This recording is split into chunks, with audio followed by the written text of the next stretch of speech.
Just a humble bounty hunter, man. Guess you wonder where I've been, where I've been.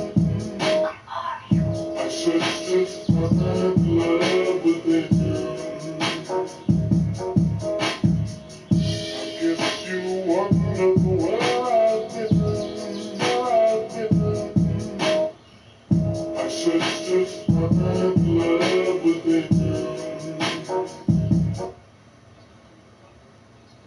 Things in camouflage casing, $10. Yeah, but I need the SD card to be hidden, otherwise the deer will see it when they're walking by. Duh. Just a friendly reminder, just because they put these things in camouflage casing, $10. Thought that Mustang hit a crowd. Cops are like, not that GT350. That's LA for you.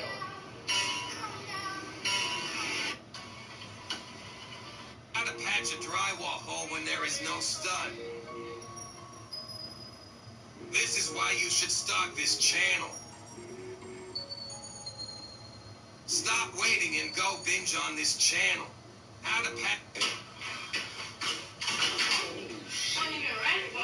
She pulled off Frenchie from the hood.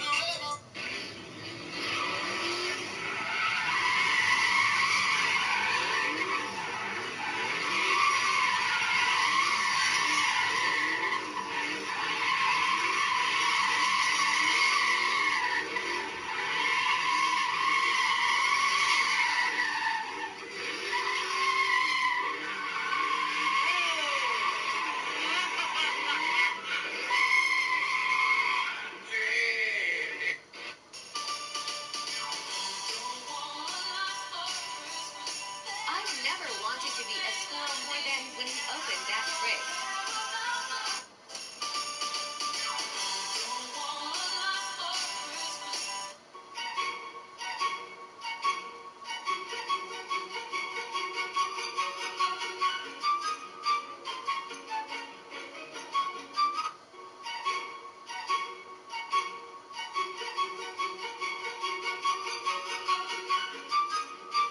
They say your soulmates in... Okay, here's my 2 and 6-year-old at work.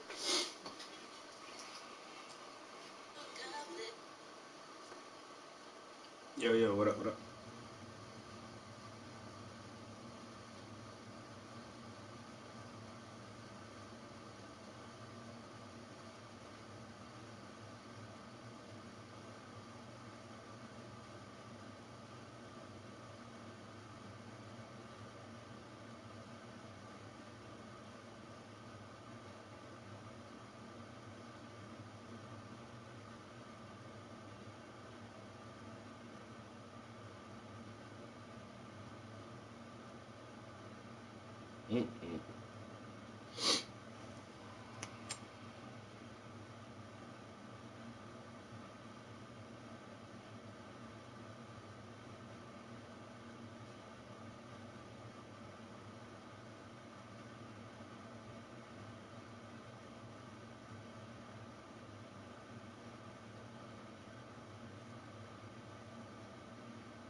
find love within you. I guess you wonder where I've been. I searched to find love within you. I guess you wonder where I've been. I searched to find love within you. Bounty Hunter Man. I guess you wonder where I've been. I searched to find love within you. I searched to find love within you.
This world is the destiny of mankind controlled by some transcendental entity or law. Is it like the hand of God hovering above? At least it is true that man has no control, even over his own will.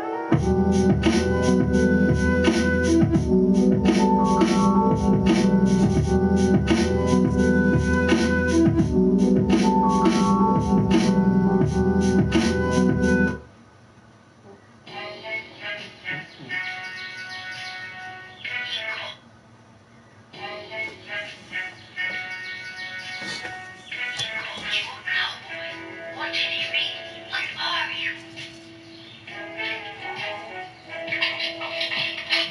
Just a humble bounty hunter man. Guess you wonder where I've been. What are you? I searched to find love within you. I guess you wonder where I've been. I searched to find love within you. I guess you wonder where I've been. What are you? I searched to find love within you. Bounty Hunter Man. I guess you wonder where I've been. I searched to find love within you. I searched to find love within you.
This is why I hate social media.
you know and trust is now a desktop app. Focus on the match and let UGG take care of everything else. Get the best builds in. Yeah. We've got Phil calling in from Hawaii, pronouns are he, him, and wants to ask you about magicians and staffs to snakes. So welcome, Phil. Hello. Matt. Hey. My understanding is that you're a great magician, and I'm a pretty decent one. And objectively, Dan, I guess you're like nothing. But damn, what? Wait a minute, hold on. I'm nothing? Hey, fuck you, guy. I'm something. What the hell? What is this? I'm nothing? Coming on, calling the show, say that to my face. Damn, Phil. What's going on? Damn, Phil. I'm just kidding. I know. Go ahead, Phil. All right, so Matt. Yeah. You know the story of the Pharaoh and his magicians throwing staffs down and making them turn into snakes. Yep. Is that something that is actually possible? Something that a modern magician could do, or is this possibly just a self-interested man? What about those fireworks that, like, you light up and it makes the little snakes come out? You know what I'm talking about? Could be it. Pile of poopy ash. But to answer Phil's question, I don't know any magician that's currently doing it. I can think of ways to potentially do it. But even if there was no magician today who could do it, it doesn't matter because I don't think that trick ever actually happened. The fact that there's a storybook which includes turning water to wine, which I've seen magicians do, and I've, had a way to do myself as well. There are tricks that can be done. But if you're saying in the Bible it says, hey, we've turned staves into snakes, and no magician today can do that, therefore God, well, that's just silly because even if no magician could do that today, therefore story. You don't have any evidence that actually happened. But yes, I can think of a couple different ways to do it myself. I can certainly imagine professional magicians who would probably be able to do that without a great deal of work. Yes. And just to be clear, when you say magicians that can turn water into wine, you just mean the illusion of turning water into wine and not actually going through, the process of nuclear fusion and changing elements. Give the appearance of turning water into wine, just like I can give the appearance of reading minds and making solids pass through solids. Go ahead. Anyway, that's it, Phil. Go ahead. That was my only question. Thank you. Sure. Okay. I haven't seen anybody actually do it. I'll tell you, for a while, Phil, when I was putting together a show, and I may do this someday, I put together the Magic and Skepticism show, and every trick that's in the show is there to teach a specific thing about skepticism, about our skeptical thinking, because it's important. Yeah. There was one time where I wanted to put on the I'm Better Than Jesus show. And so I was going to go through the various plagues and Jesus' supposed miracles and do that. And then I saw Barry and Stewart turn water to wine.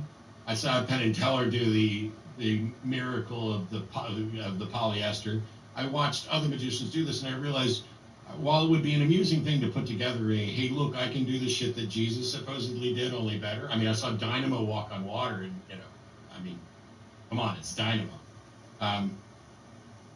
Chris Angel walked on water, too. The thing is, none of those things are impressive because people don't think that Jesus was a magician pulling, with some plexiglass or black art or whatever else. Right. The people believe that it's real. They think that Jesus stood on dirt and cured a blind person, or that he chased demons into swine and sent them running over a cliff, or that healed the lame and healed the sick and all these things. The water into wine at a wedding, that's just an excuse for people to drink alcohol. Yeah. Well, this kind of goes in parcel to our conversation earlier about kind of liberal Christianity and what that really means. That a lot of liberal Christians they'll be very nonchalant about the whole miracle thing, right? But I feel like that's a whole part of like the persona of Jesus, right? Like that he did actually do those things, and that's part of the reason why you should know that he is the savior of the world. Obviously, it's not great reasoning, but like that's kind of the thought process there, right? So I don't understand people who don't acknowledge that, like, yeah, either these things happened or they didn't. Like, I don't know what your middle ground is there, I don't know. There's two more calls I'm going to try to get to in the last few minutes of the show today. Let's see. I'm so mad he called me nothing. I think he meant like non-magician. Yeah. That was my assumption, but damn, that's harsh, Phil. I think Phil was having That's harsh. Demystify your math homework with Bartleby Math Solver. Our AI-powered tools provide simple, easy-to-follow, step-by-step solutions to even the toughest math problems. Download the Bartleby app, snap a picture of your equation, and get an instant detailed solution. Or simply enter your equation into our virtual keyboard and let Bartleby do the rest. Homework has never been easier than with Bartleby Math Solver, your guide to making math manageable. Sign up for Bartleby today and get up to 50% off your first week.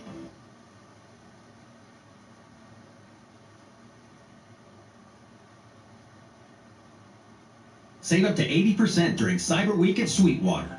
Now through December 7th, shop huge savings and exclusive online deals you just can't miss. Save big on the Shure SM7B microphone, now only $359. That's $40 off. Or get 50% off the Sabian AAX crash cymbal, now just $119.99. Grab these Westone UM Pro 50 earphones for only $419.99.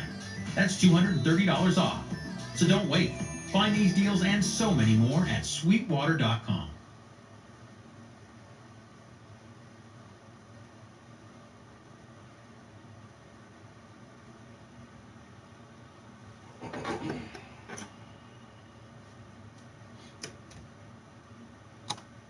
We have loads and loads and loads and loads and loads. But we're Sure do. Zachary in Alabama, you're on with Johnny and Matt. Hey, thanks for having me. Yeah, it says here, the ability of an atheist to correctly assess evidence for God, from your perspective, it seems like they're assessing evidence incorrectly. Right. So, first of all, Sure. this isn't about how an atheist assesses evidence, because I used to be a Christian, and I was a Christian when I began assessing the evidence. I don't know. I can't really assess that.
Alright, so today, I keep having this vision of this shit being gold for some reason, you know, just to fill that shit in, but I don't know how I can actually do that.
This might take a minute.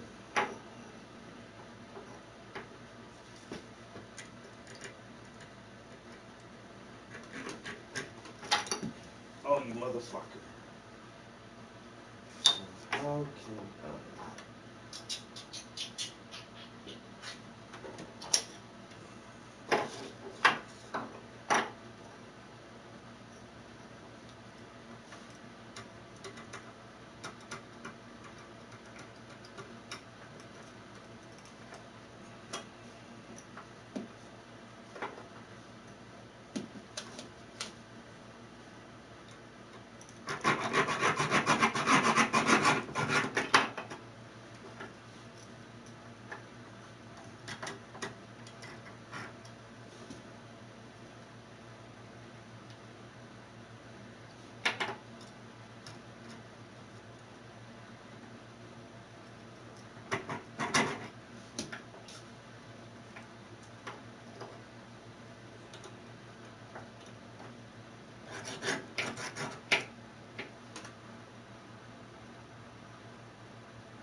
That's not gonna work.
I'm really just trying to get enough so I can snap this motherfucker. Just need to snap it off.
I already got my big pliers up here, I don't think.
Shut up. Matter of fact, bring your ass back up here, because you can't be trusted. Then go lay down. Come on. Go lay down. Go lay down!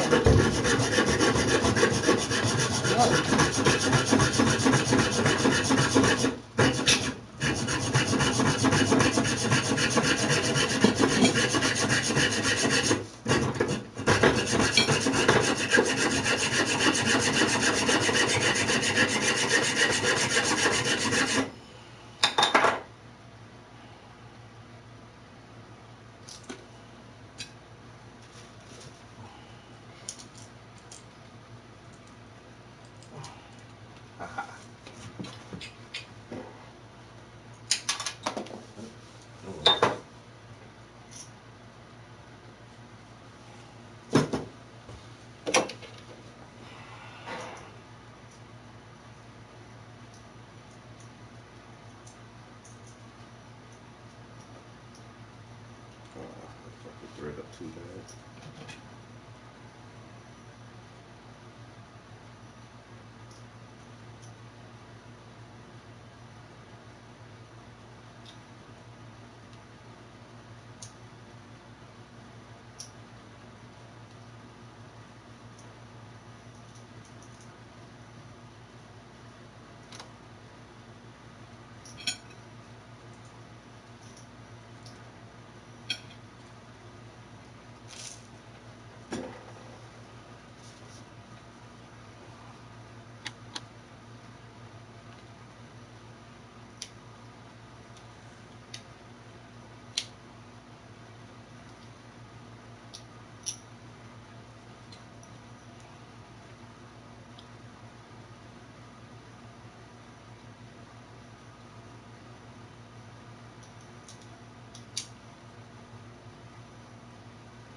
Now, like that back in there.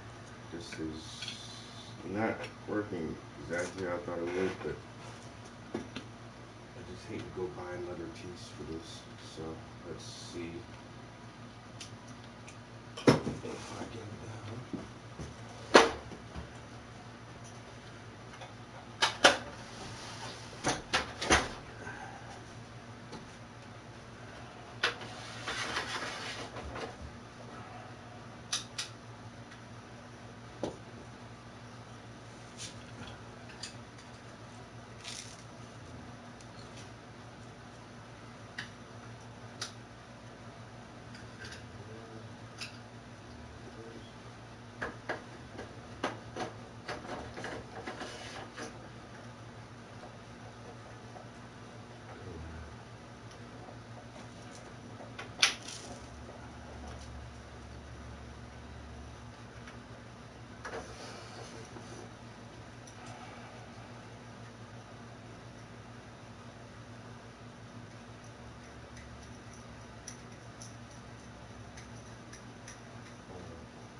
Took almost an hour, but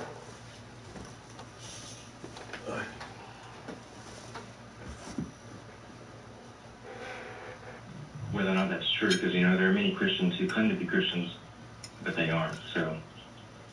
Okay. So why? Well, no, hang on. Are you suggesting that I didn't actually sincerely believe? I don't know. Okay. How do you know what I believe now? Really Christmas, big. After you. What do you mean? What do I believe now? Am I really an atheist? I think you said you are. I also said I used to be a Christian, but you don't seem to want to believe that part because that part may conflict with your narrative that you're getting ready to do. Well, no, within the It Christian seems worldview, there are people who claim to be Christian. You realize, okay, go ahead, make your case. Yeah. My first question is, do you think it's possible that Christianity is true? I have no idea if it's possible or not. I don't know that it's impossible. Both possibility and impossibility are claims that would need to be demonstrated, and I don't think they have. And I'm not concerned whether or not it's possible or not. I'm concerned whether or not it's actually true. All right. Well, let's imagine that it is possible. That's a different coffee. And then certain verses in the Bible would also be true, such as 1 Corinthians 2 verse 14 that says the natural man does not receive the spiritual things of God. Verses in Proverbs such as the fear of the Lord is the beginning of wisdom. Trying to cut that little piece of metal off. And other verses like the wisdom of the world is foolishness to God. If these verses are true, then it's possible that atheists have this inherent disadvantage at seeing the truth because their presuppositions and their attitudes prevent them from doing so. Yeah, that's not the way logic or reasoning works. An argument is either valid in structure and sound, irrespective of what the individual's biases are. Either you can construct a sound argument for something, or you can't. Construct a sound argument for God, because if your whole point is to say that the wisdom of God is foolishness to the world, as a way of saying, hey, if somebody says logical reasoning is X, but I have this God-based belief and I don't have to pay attention to that, then we're never going to agree. We have nothing to talk about. On top of that, if we assume the Bible is true, then atheists would by definition be wrong or insufficient. We should believe it. Is that what you're saying? It's totally possible that Christianity is true, and that by your presuppositions, it's totally possible. But how do you? What presupposition do I have that's getting in the way of me accepting that Christianity is true? And first of all, you saying that Christianity is possibly true doesn't mean that it is. We're just saying that for the sake of argument. My only concern is whether it's actually true. Argument is, if you rely on your ability to judge the evidence, you're presupposing that Christianity is false, because if it were true, no, I'm not. And your method would be flawed from the beginning. No, that's not true. I don't have to presuppose Christianity is false. All I have to do is be willing to work with logical reasoning. Now, if your claim is that if Christianity is true, then logical reasoning is no longer reliable, then that's a different thing to discuss. You can only use logical reasoning if to assume that there are no other paths to truth, but Christianity says there are. So that's why I don't care. I don't care what Christianity says, because it isn't true until demonstrated that it's true. And Christianity, you're relying on your own methods to see if it's true. If Christianity is true, then your whole process is flawed. Do you recognize that? No. That's the whole point. Even if Christianity is true, logical reasoning is still valid and sound. I agree. Okay. So you don't get to say that if Christianity is true, my whole methodology is flawed, because my whole methodology is logical reasoning. Is there a logically sound argument for Christianity? The resurrection of Christ. Logically sound argument for Christianity. Well, you said that logic. I mean, I do agree with you that logic is still sound. It's just that within the Christian framework, it's not necessarily logic that brings you to God. I mean, in the Bible says that faith comes by grace, revelation. I mean, you're only relying on logic that you can understand. No. You don't. No, sir. That suggests there's logic that's beyond our comprehension. When you just talked about faith. No, sir. You just talked about faith and grace, neither of which are logic. They're not logical to you. They're not logic at all. So here, it's not logic. let me ask you the same question we asked somebody else. Is it possible for me to believe something based on faith, and that thing I believe is wrong, that is not true? And it's also possible for me to believe something based on faith, and that thing is true. I might have been dog anyway. How do we tell which things are true or not? Michaels has everything to create meaningful gifts and meaningful moments. Shop now at Michaels.com.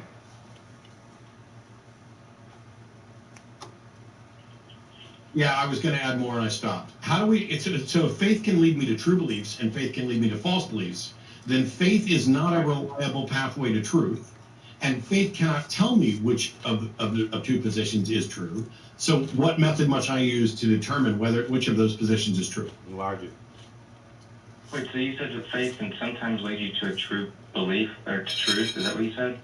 You can believe something that's true based on faith, and you can believe something that's not true based on faith. And so if faith, as a method, can lead you to something true and something not true, then faith is no method to get to truth. I hate hairstylists that want you to come with your hair already washed.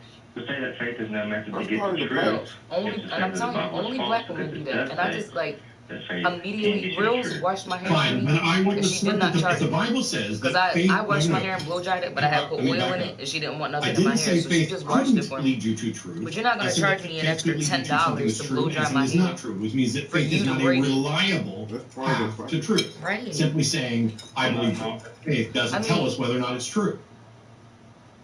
I get people coming with, like, I will go with my head wash, but it's just like the principle. Correct. Like, okay, well, you ain't doing nothing extra. Faith on its own she said, don't show useless. up early, show up on time. I'm like, you're not getting no tip. No, it doesn't but depend on looks context. So good, though. Faith on its own is useless as a path to truth. Because if I believe something based on faith, that doesn't tell me whether or not what I believe is true. So faith is not the measure of whether or not something is true.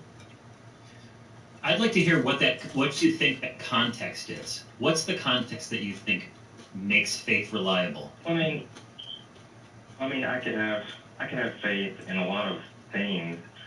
Like, I could have faith that I'll get $1 million tomorrow. But faith in God is a bit different because within the Christian framework, it is faith that leads you to truth. And so to say that faith is not reliable is to already assume. Yeah. What? Yeah, so what you're doing is question begging. You're beginning by assuming that Christianity is true, and if Christianity is true, then faith becomes a path to truth. Well, you've already acknowledged that faith is not a reliable path to truth. You don't get to do that. Can I make a point? Sure. My point is, like, you can't really exclude certain paths of truth, like faith. Yes, like the Bible says things like... Yeah, why can't you? Yes. Why can't you? The Bible says so. Hang on. I got a perfect, easy, Zach. Is a coin flip a reliable pathway to discerning the truth? And that's a strange question. I would say no, though. I would say no, too, because... Let's say I've got two choices. I either think I'm going to get $1 million tomorrow or I'm not. So I flip a coin, and I say if it's heads, I'm going to get $1 million today. So I did a coin toss, and I have no reason to think that that's led me to the truth, right? Okay. Can you demonstrate that faith is more reliable than a coin toss? Well, it's hard for me to demonstrate it to you. No, sir, that's not the way you would demonstrate. No, sir, that's not the way reason works. There's not something that's true for you or something hard to demonstrate to you. Can you demonstrate that faith is more reliable than a coin toss? Because everybody who's tried, including the Templeton Foundation, keeps demonstrating that faith is no more reliable than a coin toss. You're comparing a coin toss with, like, a whole religion. No, sir, I'm not. I'm talking about methodologies and suggesting that something, you're suggesting that something is reliable, and I'm saying that I have no demonstration that it is any more reliable than a coin toss. Can you demonstrate that? Yeah, it's hard for me to demonstrate. Then you should have called. Given to you by experience. Given to you by, I'm saying you're excluding the possibility I'm not excluding the possibility. I'm asking for evidence for a proposition. That is not excluding a possibility. I'm asking you for evidence, and you are not giving it. Frank, can I ask you a question? If they're, let's say they're, Zachary, let's say we've got two sets of parents, and each set has a child who's dying of childhood leukemia, and both sets of parents have faith that if they pray to God to cure their child of leukemia, that child will recover. And one child gets better, and one child does not get better. Okay? Were the parents whose child died, but who had faith that their child would get better, was their faith justified? I'm sorry, can you restate the question? So you got two sets of parents. Each set of parents has a child dying of leukemia. Both sets of parents pray to God to heal their child of leukemia.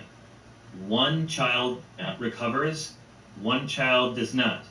Both sets of parents have faith that by praying to God wholeheartedly, that their child will recover. One child recovers, one child does not. Does the parents of the child who did not recover, was their faith justified?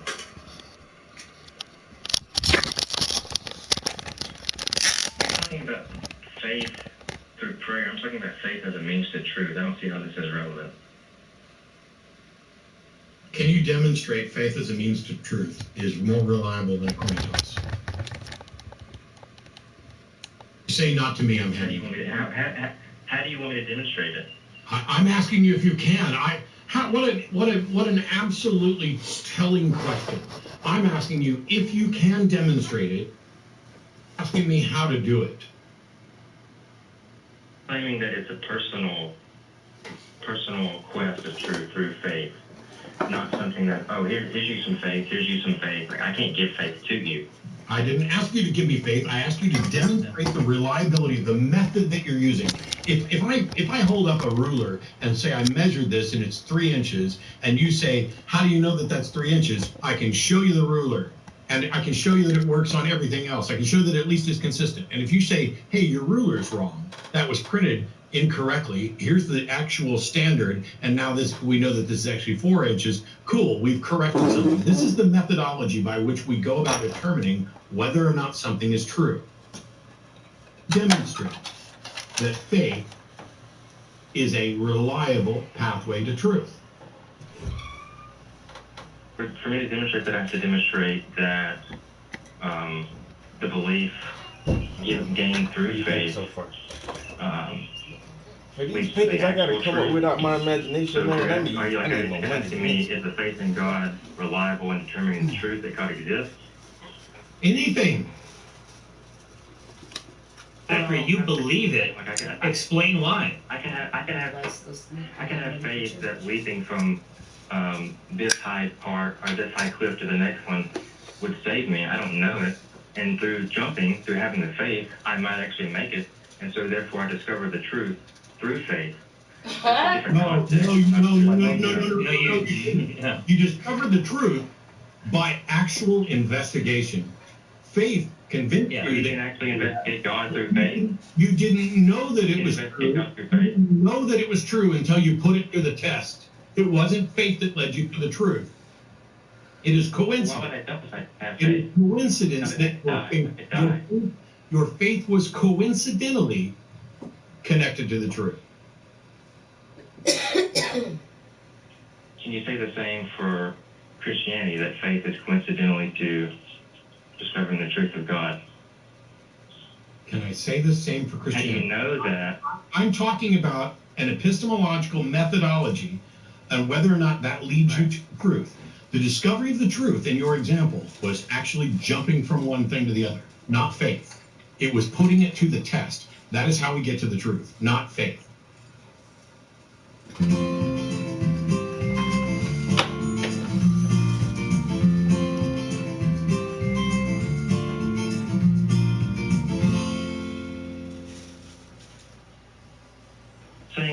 there are some truth claims in this world that you could not attain to if you did not have faith. Like what? Like what? Example, jumping from one cliff to the next cliff because I didn't have No, faith. it's not. No, You're you don't have to have any faith that you can Just make like it. You the just monkey have to jumped be from the willing tree to that do you it had to to find test out. it. That's not faith. I don't know. For example, I Tested the genuinely jump, don't couldn't know. make it. Now he has I knowledge. went out and stood at the back porch. How far that I didn't could work. jump from a standing jump. I genuinely don't know.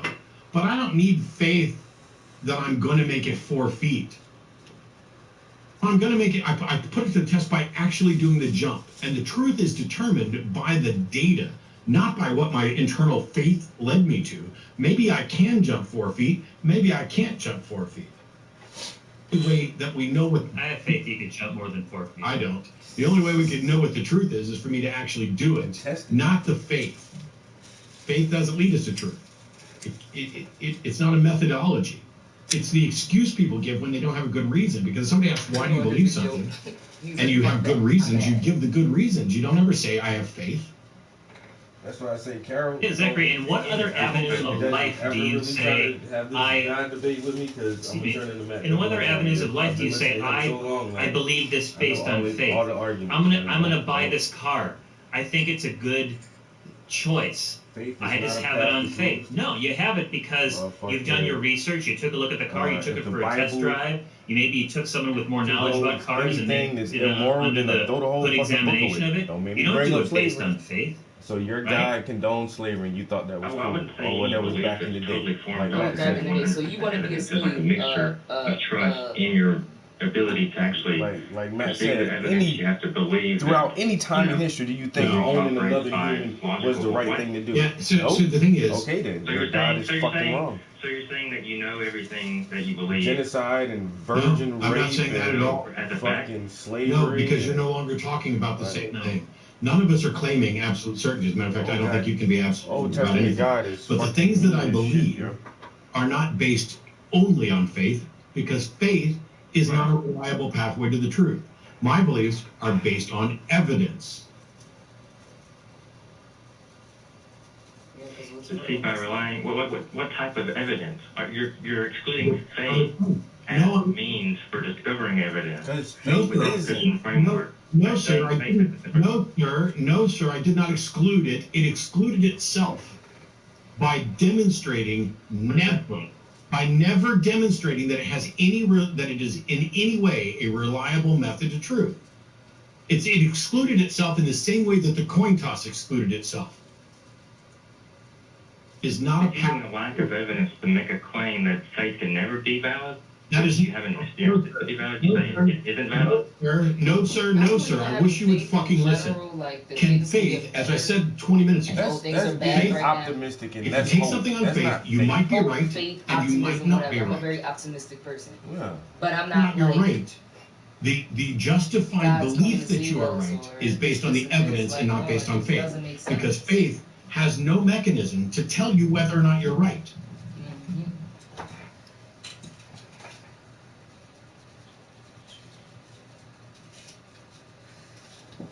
Silence. I think by still with us? Yeah. To say that, like, do you think it's possible that you might obey however the Bible commands you to do in order to seek faith? Like, do you not see that as a possible means to truth? Why would no, sir. That's separate from faith. So you could come up with something to say, hey, if you try to live your life by what the Bible says, live a biblical life, this will lead you to truth. That's separate from faith. Faith is believing something that is true without good evidence for it. But why would I want to live a biblical life at all? I don't feel like I should be enslaving the people around me and beating them until they're nearly dead. I don't believe that women are inferior to men. I don't believe in taking over entire nations from other people. I don't believe in keeping the young virgin girls for myself. I don't believe that the Bible advocates for morals in a large sense at all. If I can look at the book and see that it is not a good guide for life, and my position is based on evidence, then when somebody comes along and tells me that it is, and theirs is based on faith, I know that they don't understand the nature of evidence and what should be required before something's believed. What if I told them to believe in the devil and I'm just like, oh, have faith? Recognize the possibility that your assessment of that Have faith evidence in Allah. is God is not the flawed. one. Allah is God. Yes, I have never suggested that I'm perfect. But do you think slavery is okay? Anything inherently wrong with slavery? Okay, goodbye. You mistreatment of slaves. Mistreatment of slaves is different from slavery. What the fuck? Okay, so first of all, I would disagree with both of them. Second of all, Well, all right. Let me correct that. Intrinsically wrong. We'll set that aside because that one I may not agree with. The Bible allows you to own slaves. The Bible allows you to beat slaves. Is that in the New Testament? No, Exodus 21. Oh, I don't believe Leviticus in 25. That's why they don't want you. So the Bible allows you to beat slaves. Hang on, Zachary. When I said the Bible allows you to beat slaves, why did you ask if it was in the New Testament? Because I know in the New Testament it says to treat your slaves with respect. I mean, because although you are a master, you have your own master in heaven, which is God. No, the New You Testament. got to treat your slaves. The New Testament tells slaves to obey their masters, even the cruel ones. But it doesn't matter whether something's in the New Testament or Old Testament. The Old Testament, you can beat your slaves as long as they don't die within a couple of days.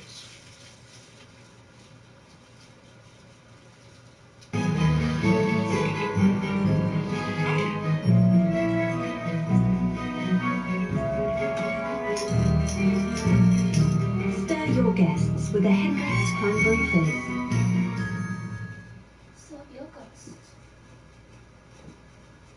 Was that it? Depends on. Depends on what? What? Depends on what? I suppose it depends on how the slave is acting. I'm not totally sure. Oh, fuck yourself. For that. Oh, fuck yourself completely. You think it's okay to own people's property? I know, it's kind of rude. What's more rude than you dehumanizing people, suggesting that it's okay to own them as property and that you can beat them if they misbehave? What's more rude than that, you shithead? Do you want to be a slave, Zachary? Yeah. Is that totally cool? Are you willing to be our slave under the rules of Exodus 21 that your God put down? You want to be our slave? Well, according to the Bible, slaves, the more they are obedient, the more they are blessed. From a Christian worldview, being a slave, doesn't really mean anything because the pleasures, the pains of this life are meaningless compared to what happens in the afterlife.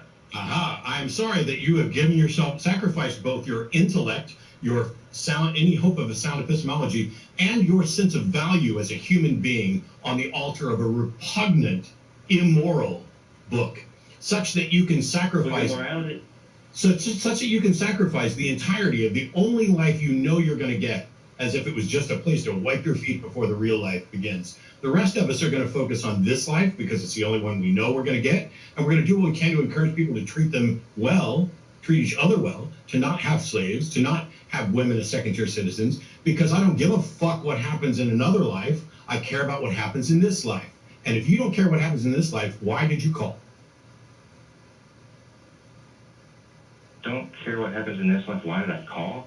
Correct. Well, I think Did you just bide your time to get to the afterlife?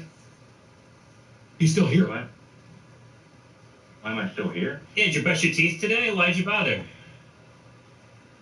It's quarantine, it's all that stuff. But, why do you bother doing anything if this life doesn't mean anything? Racist? Do you hate people of other races that aren't yours? I don't hate people of other races. How do you feel about the people of the nations around you? People of the nations around me? Yeah. Yeah, do you think it's fine to take them as slaves? That's a pretty broad question. They have their own cultures.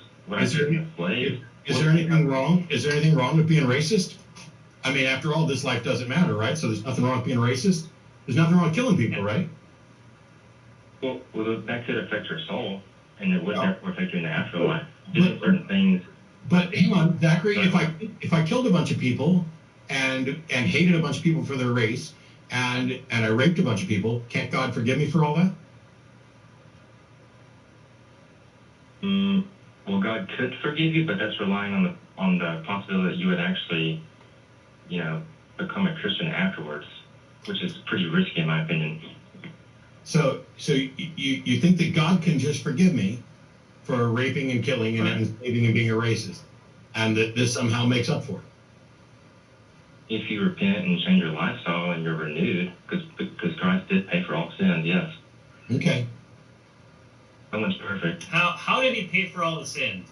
I'm always wondering this one. How does that work? Yeah, because like if Johnny punches I me, might not be able to. if Johnny punches me in the nose and you tell me that you're sorry, that doesn't do anything to fix my nose. And if he steals $100 out of my wallet, and you just tell me that you forgave him, it doesn't. I'm still out $100. So how does God fix stuff? Work. Break it down for us, please.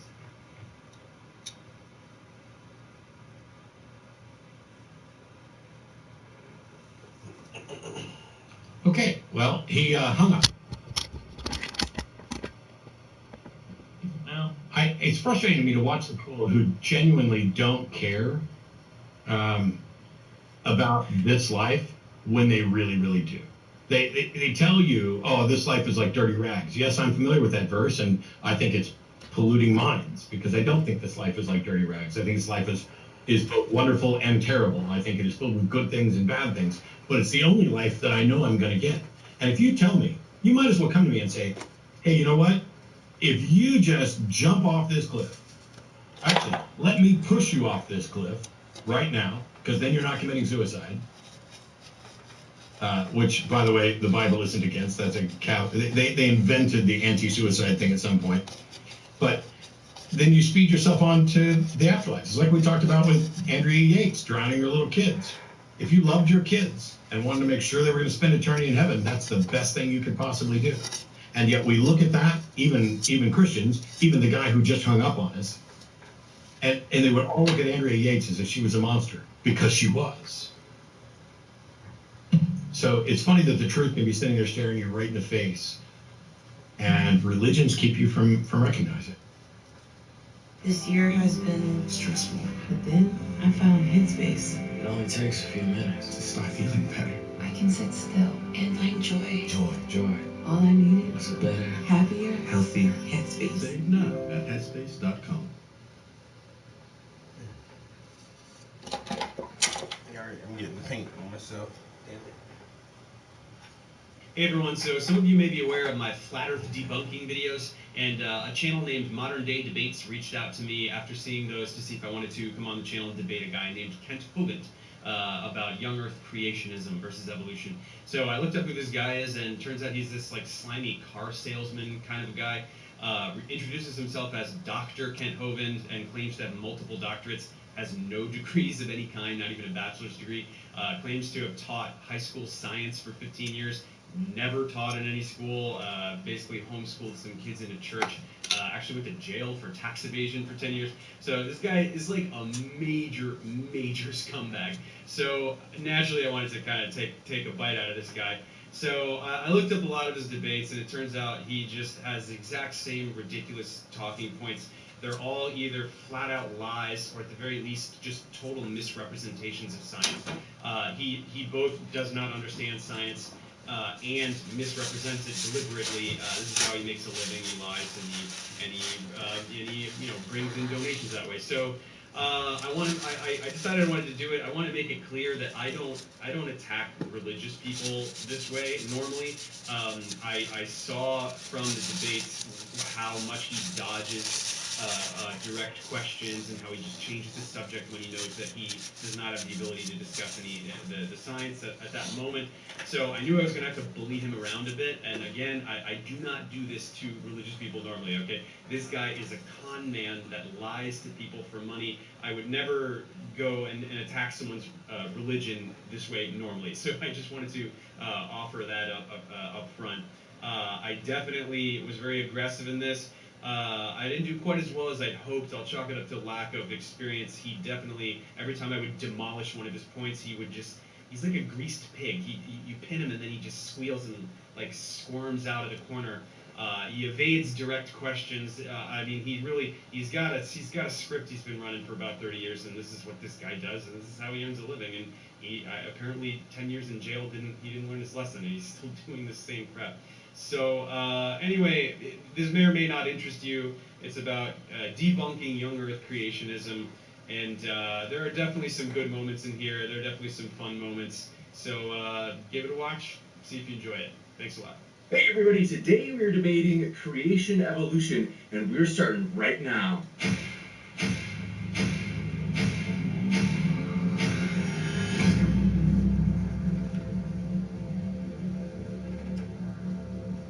We're going to get rocking and rolling. Thanks so much, gentlemen, for being here. As mentioned, we'll have these 8-minute openings. So, Professor Dave, it's a pleasure to have you here as well, and I've got the timer set. The floor is all yours. Okay, here we go. Let's begin by stating that evolution by natural selection is an observable fact. Expose some bacteria to antibiotics, chance mutations lead to resistant ones, the rest die, and soon they're all descended from the resistant ones. That's evolution by natural selection. Speciation, or the production of new biological species, is also an observable fact. We have observed the emergence of new species of microorganisms, plants, and animals. We know so much about it that we have terminology to describe the different kinds of speciation that can occur. If you understand biochemistry, none of this is surprising at all. DNA undergoes mutation. New genes means the expression of new proteins with the potential for novel functionality and eventually completely different organisms. This happens faster than one might think. Even a single point mutation can produce legs where antennae should be, additional sets of wings, and other remarkable changes. Kant will respond by saying that these are never different kinds of organisms. Well, what is a kind? This word is in the Bible, but it's incredibly vague. We can read about cattle, a creeping kind, and a beast kind. What is creeping? What counts as a beast? Who knows? Science is not vague like this. A species is a group of organisms capable of interbreeding. So if organisms can produce viable fertile offspring, they're of the same species. So is a kind a species? Well, then the argument is false. Speciation occurs. There are new kinds. Is a kind some other taxonomic category, like a phylum or something else? Then that's no problem, because new species always belong to the same clade. When eukaryotes first evolved, every descendant thereafter was a eukaryote, no matter what else they became. Animals always produce animals, mammals always produce mammals, and so forth. So if a kind is anything other than a species, this will not contradict evolution in any way whatsoever. Instead of defining the term, Kant will perpetuate the ambiguity of the Bible because he needs to blur its meaning to suit his argument. Now, if speciation happens today, it's logical to extrapolate that it has produced all the species that are already here. If this is the case, there should be some evidence. For example, should there have been any intermediary species? Well, fortunately, fossils exist. And after we found enough of them, we were able to identify more transitional species than you can shake a stick at. We have fossils that bridge from fish to tetrapods, from land mammals to ocean mammals, from dinosaurs to birds, and every other transition you can think of. We also see that fossils deeper in the ground, which are older, are less than similar to currently existing life, which supports slow change over time. This is such strong evidence for evolution that Kant will have to resort to claiming that the geologic column does not exist, but this is a baseless lie. Furthermore, we can figure out how old these things are with radiometric dating, another technique that Kant will desperately accuse of being invalid without any basis whatsoever. Isotopic decay rate is constant, and measuring their levels reveals their age. We can corroborate these ages by using multiple nuclides, and when we get the same age using uranium dating as with potassium-argon dating, the notion that these coincidentally offer the same result, not once but thousands of times, is a statistical absurdity. We can also compare with unrelated methods like tree ring dating or referencing documented historical events. Radiometric dating works, period. Then with biogeography, we can fossils based on the configuration of prehistoric landmasses. And guess what? We do indeed find them there. You can't get more empirical than, I bet I'll find this thing here, and then you look and you do. Now, Kant will say that none of this is proof of anything. Well, proof is exclusively for mathematics and logic, so anyone who asks for proof in science has no idea how science works. In science, we only say that something is consistent beyond reasonable doubt. For example, a very old Earth is consistent beyond reasonable doubt, as is agreed upon by literally all geologists, the people who study the Earth for a living. So when someone uneducated like Kant says anything to the contrary, it is totally baseless and can only be traced back to one piece of supposed evidence. Some book says a thing. Similarly, all biologists agree that evolution by natural selection is consistent beyond reasonable doubt. But Kent will say, some book says a thing.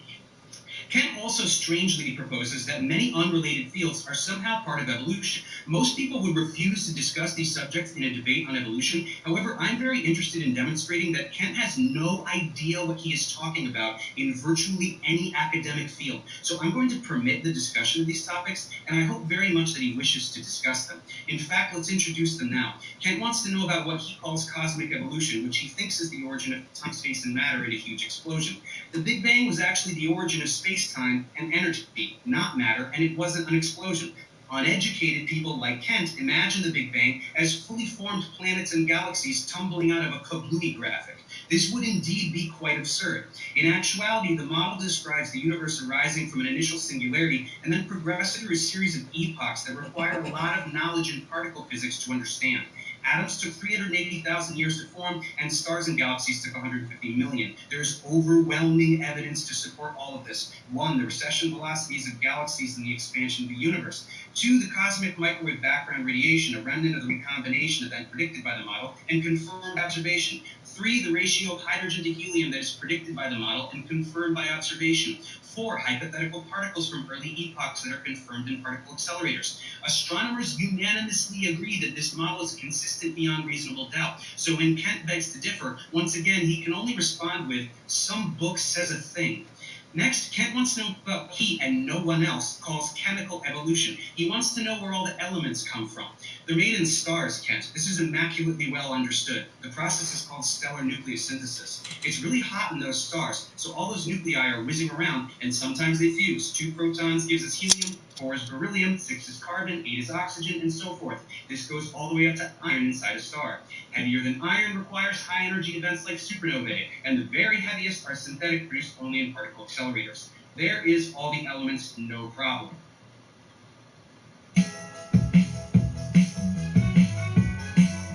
Michaels, made by you. Next, Kent wants to know about the evolution of stars and planets. Again, no mystery here. Hydrogen collected by gravity to form stars. Stars fuse all the elements. Eventually, they explode. All that collects to form another star. And now, with all those other elements, there will be a protoplanetary disk from which planets can form. This is exceptionally well understood, and we can see nebulae and protostars all over the galaxy. There is zero controversy about any of this in the astrophysics community. So if Kent has an objection, it would no doubt be based on the fact that some book says a thing. Lastly, Kent wants to know about how life came about on Earth. This is called abiogenesis, and plenty of work has been done here.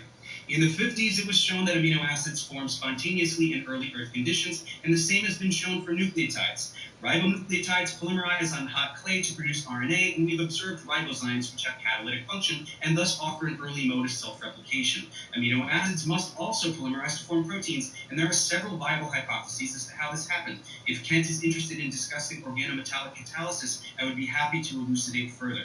Finally, amphiphilic molecules spontaneously self-assemble into ordered structures like micelles and bilayers, making boundary formation the least mysterious aspect of abiogenesis. Only with knowledge in biochemistry has abiogenesis become quite sensible, so it's not surprising that Kent rejects it, because he has zero knowledge of biochemistry. The only evidence Kent can ever cite is some book, which is allegedly written by an omniscient deity, but doesn't bother mentioning anything scientific anywhere. Why doesn't it reference bacteria, or DNA, or the laws of physics? That would be quite something, and also trivial for the God that created the universe. And yet, nothing intelligent is in this book at all. That's because in actuality, the book was written by ancient, ignorant, immoral men, and it's not evidence of anything whatsoever. I look forward to demonstrating this repeatedly throughout the debate. You bet. Thank you very much from Professor Dave. That was his opening statement if you're just tuning in. And we will now kick it over to Kent Hovind, who will be giving his opening statement. And that will also be 8 minutes. We're just going to switch the boxes. The old switcheroo happened. One sec. So, Kent, I have the timer set for you, and glad to have you here as well. The floor is all yours. Well, thank you for having me again. Dave, I want to say I have just heard of you today, and I did get to watch a few minutes of one of your videos you did, and I very much appreciate your style of trying to keep things simple. That is commendable. Your goal, your visuals are excellent. You sound very angry at some book that you don't like. I suspect I know why. According to 2 Peter chapter 3, I think we should put your name in there. But anyway, I'm shocked that you would give some of the so-called evidences that you gave that have been proven wrong some well over a century ago that you're still clinging to. You said in the video that I saw that there is a mountain of evidence for evolution. I would like to see that. You said there's evidence from homology, similar structure. Do you not comprehend that this is evidence of a common designer? There's a lot of commonality between Chevy pickups and Chevy cars. I mean, the lug nuts will interchange. It doesn't prove they're all coming from an explosion or a skateboard. And I really was saddened to see that you are still teaching there's evidence for evolution from homology about the vertebrate embryos looking the same. Dave, this was proven wrong in 1874. If you're destroying children's faith using something proven wrong 140 years ago, son, you might be a child abuser. This is certainly wrong to teach this. The embryos do not look similar. They are vastly different. Those are not gill slits. I'm disappointed that someone with your knowledge level would still be using something proven wrong 140 years, 145 years ago. Okay, you need to stop using that. This is criminal behavior, in my opinion, to teach children something that is just a lie that's going to turn them away from their faith in the obvious that there was a creator. You're still saying there are vestigial structures. What on earth would a vestigial structure, how could there be any evidence for evolution? That's an example of losing something, not gaining something. You lose everything and that's how you get it all? I don't understand. I'd like you to elucidate on that, as you mentioned, okay? Then you said the snakes have pelvic bones. You've got to be kidding. I'll cover all these if you'd like in great detail, and I may have to add you to my list. I've just heard of you today. I have a long list of whack an atheist that I do every Wednesday night, so it'd be an honor to whack you with a little bit of science and knowledge, and we use SpongeBob, and I'll put your name on there and try to get a little science and knowledge in there and whack you back into common sense. No, none of these are evidence for evolution. The title of the debate is, does the evidence support creation or evolution? Well, there's some book that you refer to, the Bible, claims that God created the heaven and the earth. That's what it claims. You claim that a singularity, whatever that is, produced everything in the Big Bang. That's ludicrous at many levels. It doesn't explain where space or time or matter or energy came from. Where did the laws come from, like the law of gravity, centrifugal force, these various laws? Where did those laws come from? We'll cover that sometime. The Bible claims clearly that Jesus Christ is the Word of God, and He created everything. In John chapter 1, you can read that for yourself. Jesus created everything. That's what He claims, because Jesus is God Almighty in the flesh, and you will stand before Him one day, Dave, as your judge, whether you like that or not. Coming soon to a city near you. Jesus claimed that the creation of Adam was the beginning when He made Adam and Eve, Matthew 19:4 and Mark 10:6. And the Bible clearly claims in the Ten Commandments, in 6 days, the Lord made heaven and earth. Well, that would really very simply explain all the symbiotic relationships that we see. Plants give off oxygen, take in CO2. Animals take in oxygen, give off CO2. They reciprocate the gases. Symbiotic relationship. There are millions of symbiotic relationships in nature. Certain plants require certain animals. I think that defies an evolutionary explanation. But God said He simply did it all in 6 days. Now, you can choose to deny that, as I'm sure you've chosen to believe that it didn't happen that way, but you cannot possibly know that it didn't happen that way. So Jesus said the creation was when God made Adam and Eve, and the Bible says clearly that man brought death into the world. Romans chapter 5, 1 Corinthians 15. Man introduced, the reason the world has problems today in death and suffering at all levels is because of man's sin. Yet your religion of evolution teaches that death brought man into the world. Billions and trillions of things had to die for man to get here. Exact opposite of what the Bible teaches. Just so you understand, you're welcome to have that religion, but it is indeed a religion, and it is indeed completely contrary to the Bible. Did man bring death to the world, or did death bring man? So Jesus said the creation of Adam was the beginning. Of course, you're calling him a liar at this point. The Bible says nothing died until man sinned, and you're calling the Bible a liar. And the Bible says Adam was the first man. That's what it says. And Eve was the mother of all living. The Bible says we all came from Adam and Eve. I think you could trace that back scientifically to mitochondrial Eve and Y chromosome Adam if you'd like. But the dates in the Bible add up to about, it says Adam was 130 and Seth was 105 and Enos was 90. If you add up the dates in the Bible, you're going to get what everybody else gets. The earth was created about 4,000 BC or 6,000 years ago. That is a clear teaching of Scripture. And obviously you don't believe that because you need billions of years for your frog to turn to a prince.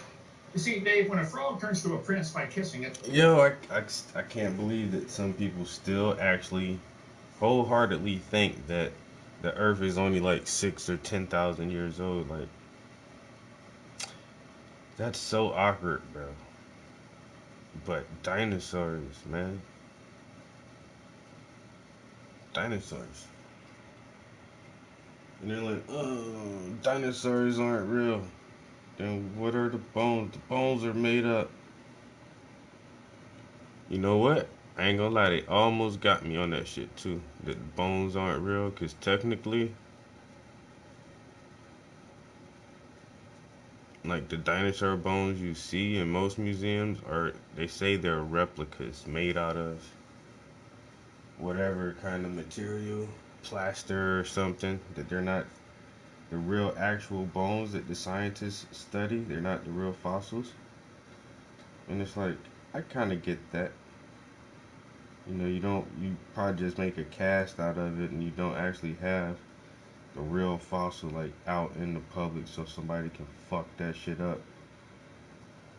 But then it's like, so where do you guys keep the dinosaur bones at? There's so many of them. See, I still be skeptical on both sides, man. But it's the science just, I don't know, I believe more hard science than religion, you know. This makes more sense, y'all.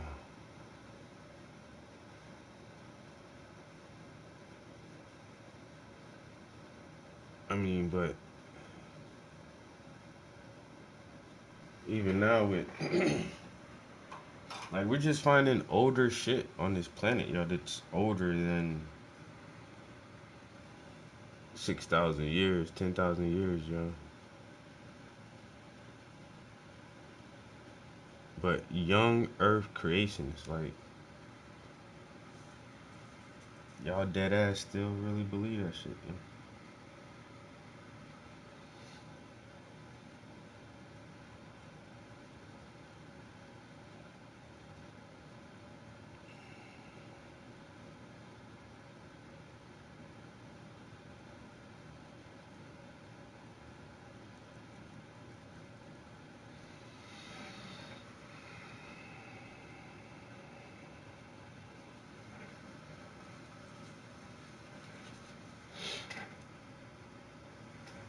Called a fairy tale. But replacing the kiss with billions of years is still not going to turn the frog to a prince. It is still a fairy tale, Dave, that you are teaching and believing and teaching to others. The Bible dates that up to 6,000. Now, all the evidence that we see, and the purpose of the debate is, what does the evidence show? Evidence shows that one single cell is more complicated than a space shuttle. Darwin thought a cell was a glob of jelly, meaning not much to it. Now we know it's one cell, more complicated than the most complex machine ever built by man. All the evidence shows that design demands a designer at every level. At every level, design demands a designer. Evidence shows that information does not arise by random chance. It just doesn't happen.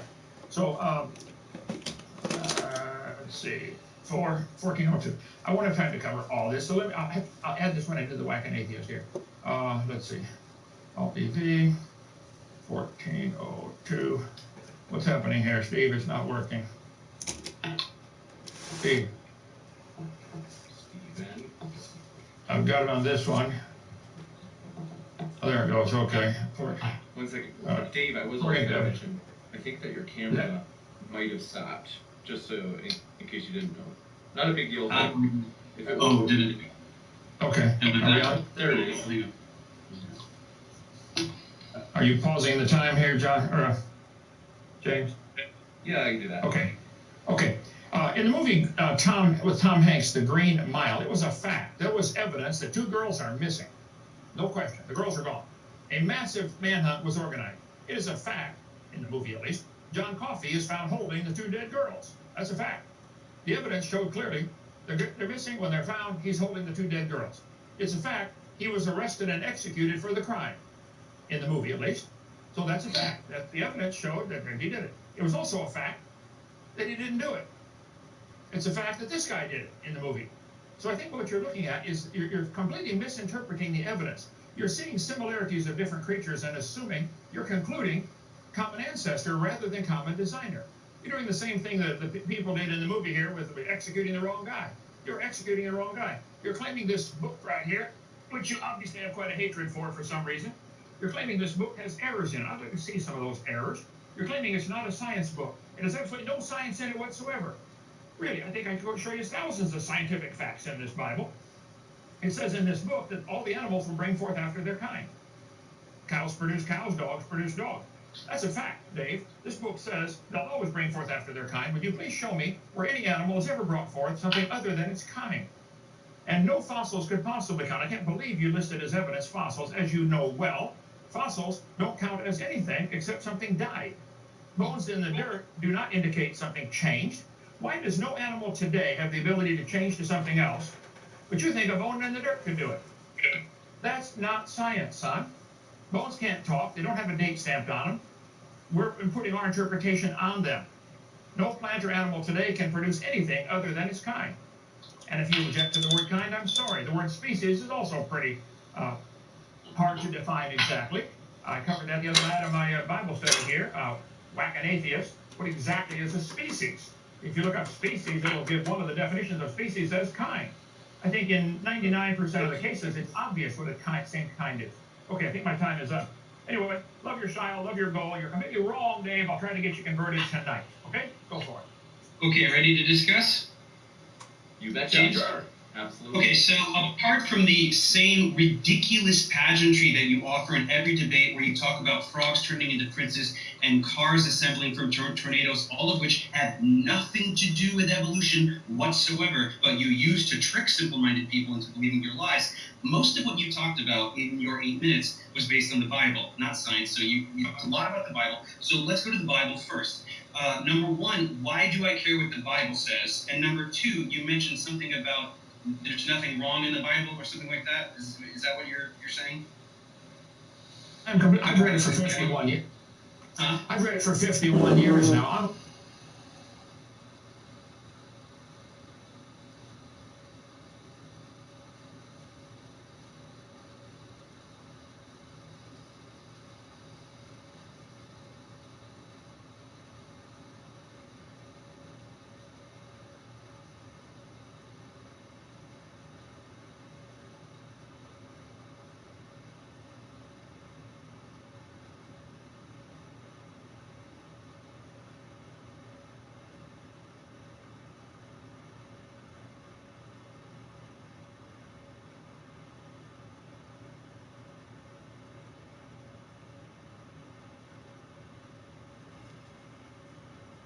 Margot Robbie in a bubble bath to explain.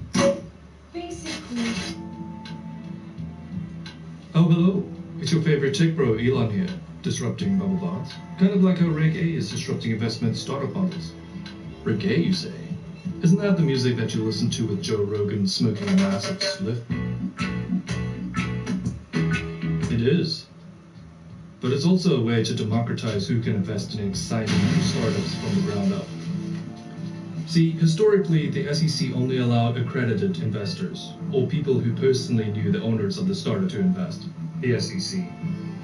The financial division is below Trevor Cole. We've had beef. I won't get into it. Anyway, these accredited investors were defined as people with a net worth of over $1 million. Yo, this is crazy as fuck, yo. There's whatever this fucking commercial is. I don't know. It looks like Elon Musk is sitting in a bathtub, but it's clearly not his voice.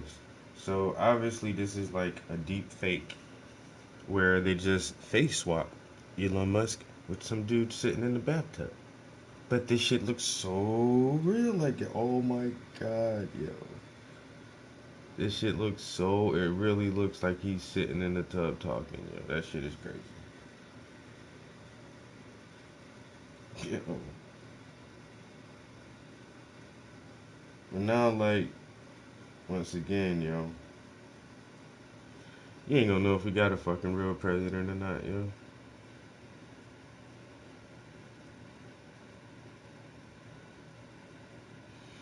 That shit can just be some fucking computer generated image of some dude sitting somewhere, man, like.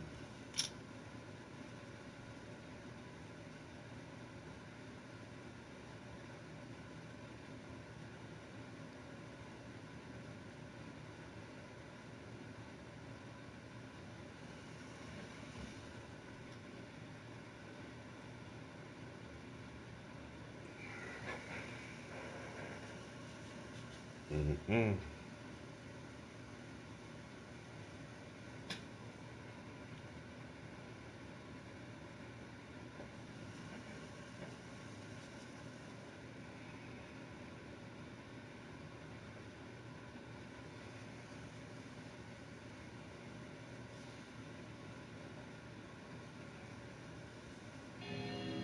Parents of the teenage suspect in the November 30th Oxford High School shooting in Michigan, which killed 4 students, have been arrested. And police say the couple was attempting to escape authorities when they were caught, although their lawyers deny they fled. James and Jennifer Crumbley pled not guilty to involuntary manslaughter charges at a court arraignment early Saturday, just hours after their arrest. The manhunt was sparked after they'd failed to appear at their first arraignment the day before and had stopped responding to calls from their attorneys. Police say they were arrested at what appeared to be a residential building someone had let them into and had withdrawn $4,000 in cash from an ATM. Prosecutors say the couple bought their son, Ethan, the handgun only 4 days before the incident and that they'd failed to act on warning signs about him, including that morning when the school summoned them over disturbing and violent drawings from Ethan. Richard Kaplan is a criminal defense attorney. You had some. Generally, parents are charged when they have some prior knowledge that there's a risk involved with the child. You know, the easiest analogy is kind of like the dog bite case. You know, if your dog bites somebody, that's an accident. If people have been complaining your dog's aggressive and there's all these problems, or they've bitten somebody else before, then you know you have greater liability. The drawings included a handgun, a bleeding figure, and the words, "The thoughts won't stop. Help me." Parents resisted taking Ethan out of class. After they left, authorities say the shooting happened. U.S. Marshals and Oakland County authorities were also involved in the search for the Crumbleys. The Crumbleys' lawyers say they weren't fleeing law enforcement and had intended to return. Damn, that's crazy. Violent drawings of guns and bleeding bodies and phrases like, "The thoughts won't stop. Help me." Whew.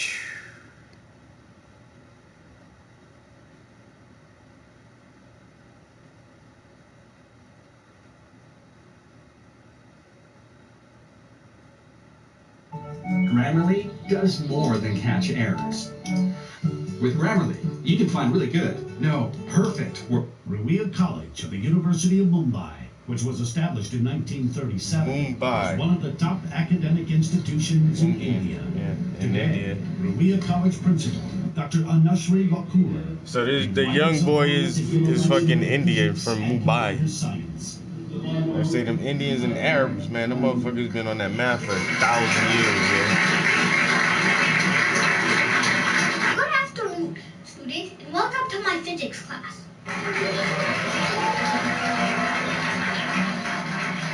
Before I start, I want to thank Dr. Lacour for the Chancellor Award, Dr. Hackett for the kind introduction.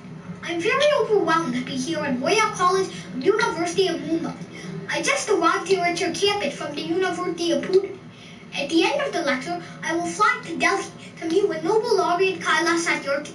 So I have a little tight schedule, but I'm sure that I will still be able to inspire you to fall in love with physics. In this class, I want 2 things from you.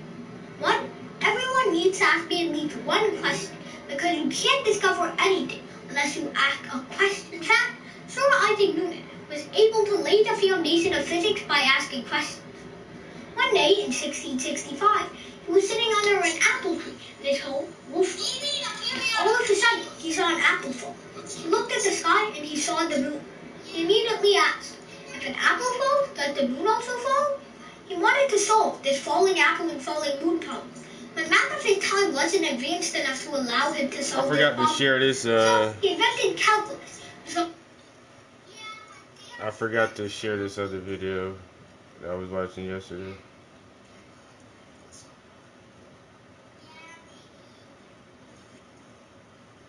Or did I share it? I don't know. If I did share it, I'll share it again.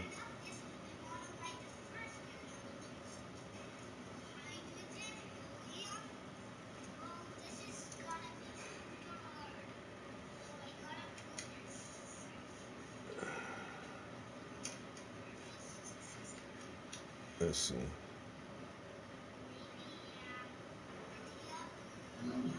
Yeah, maybe. Okay, well, maybe. Fine, go ahead and... I need to stand up if I want to write the first 10 elements. Okay. Hydrogen, helium. Well, this is gotta be super hard. So I gotta pull this. See, you want me to hold it up like this? Is this easier? Maybe, lithium, beryllium, boron, argon, nitrogen, oxygen, fluoride, neon. Hey, this is almost like your board. Yo, this kid know all the fucking elements. Sodium, magnesium, aluminum, silicon, phosphorus, sulfur, Wow. fluoride, argon, potassium, calcium. I'm now getting smarter and I'm doing things faster because I'm getting older. You're getting, older and you need more practice. That's good. Yeah. Vanadium, titanium, vanadium, chromium, manganese, iron, cobalt, nickel, copper, zinc. Copper and zinc are the two elements you can use for 11 battery. That's why they're special. Oh, yeah, I remember when you made a lemon battery for me once. Yeah, the other time I met you. I'm not gonna do it today because my dad might not have time.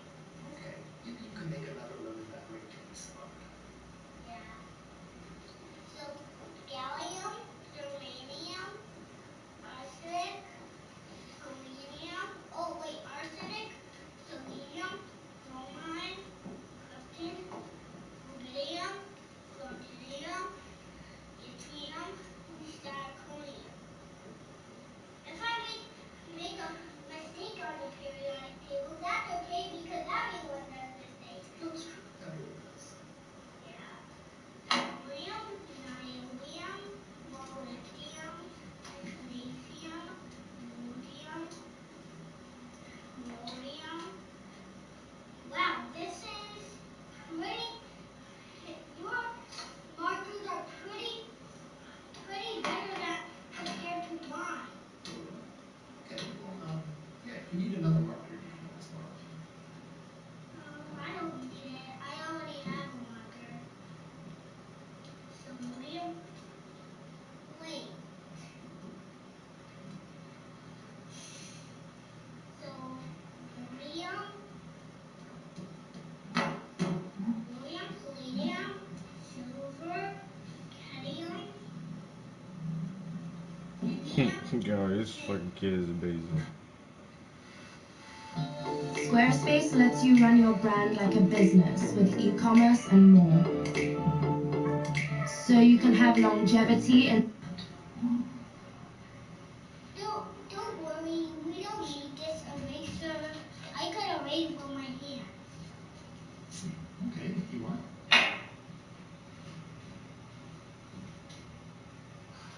So anyways, Tim and Tamoni, some people, when they announce these three elements, they say we're lying.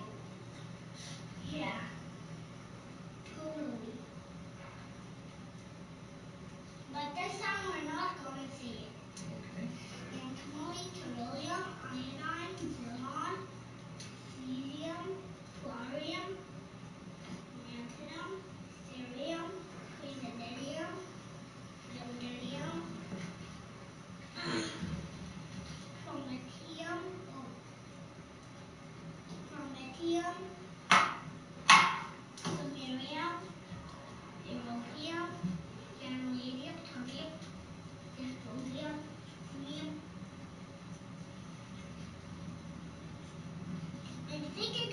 doing the Dr. Kabat problem again. Yeah. The one with me on my bike? Yeah. Well, you did a very good job with that. William,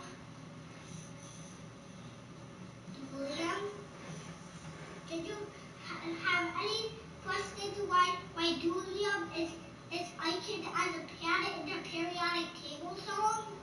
Maybe because some plants are made out of thulium. Oh, maybe so. Yeah, I maybe. never thought about that. I have a good thought about that too.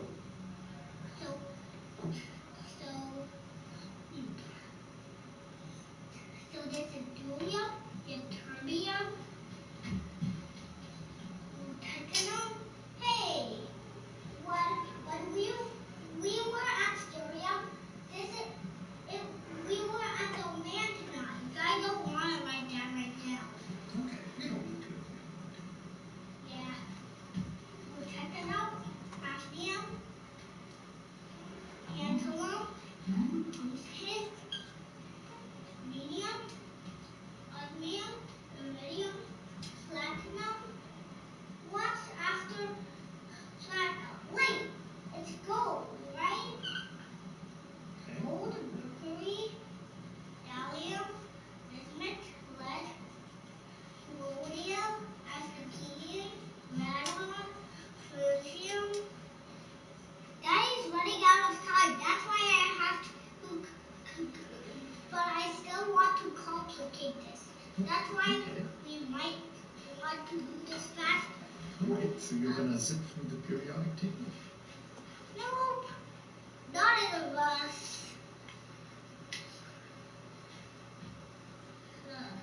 This looks terrible, but that's okay. Francium, radium, wait. Yeah, radium comes after, then after actinium is thorium. Aren't we in the actinides? We are. So tritium, uranium, neptunium, plutonium, americium, that's for our country, beryllium, california. Wait, americium, curium, beryllium, california. That's for California. Einsteinium, fermium. Maybe next time we could stop at Einsteinium, which is the ninth element, because Einsteinium is my favorite hero. Is that right? Wow.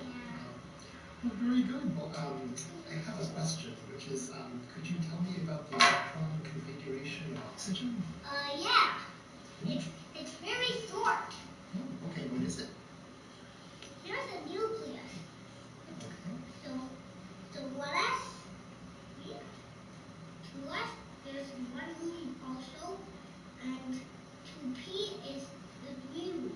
1, 2, 3. Only 2 arrows could fit on each floor. Room. And we have 8 arrows. 1, 2, 3, 4, 5, 6, 7, 8. So what else? 2s, 2p, 3s, 3p, 3d, 4s, 4p, 4d, 4f, and 5. 5s, 5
So what else do you like?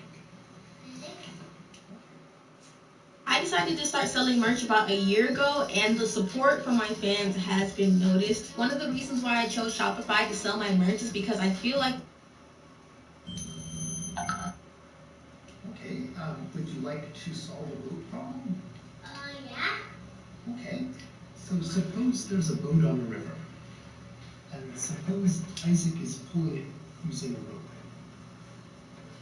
Yeah, I'm called Isaac. Well, let me give you the problem. So suppose you're pulling it using a rope, and you're applying 40 newtons at 45 degrees northeast.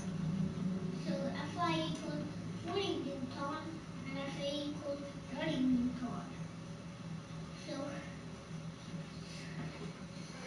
how many components does Fi have? Let's see. Fix and Fiy. 1 and 2.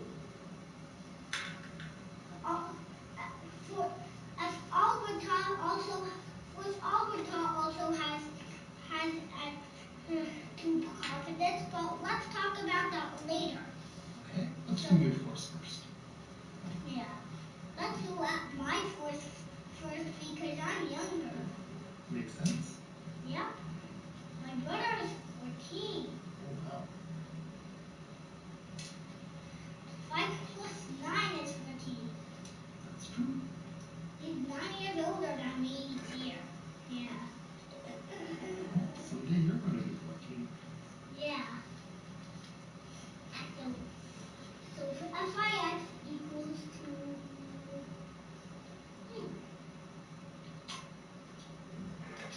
Fix equals to cosine 40.70, which gives us 28.3. You'll be guessing that Fiy is also 28.3. Actually, that's correct. I'll prove it. Fiy equals to sine 45 degrees. So at 40 times 0.70 again equals 28.3. So you're the same. Yeah. Wow, okay. Very good. But for us Alberta, they're not the same. Here, I'll save this for you. Very fast.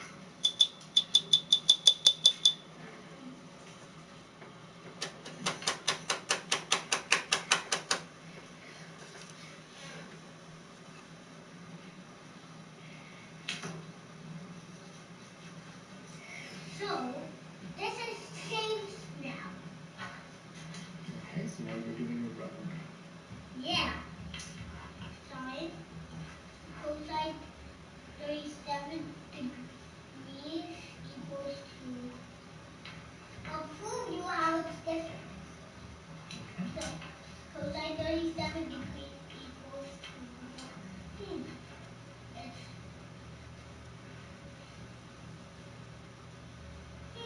I'm having a little distribution with this, but that's actually 30 times 0.80, which equals 24 newtons. Wow, very good. I'll prove it that Fiy is different. Unlike the other 2 components of so Fiy equals to sine 37. Oh no. So sine 37 degrees. Watch how I do it. So sine 37 degrees equals to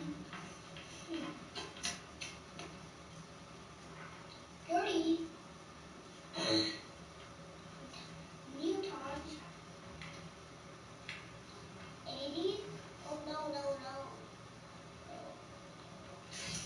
0.60. I meant minus 30 degrees. Now minus 30 times 6 plus 0.60. That gives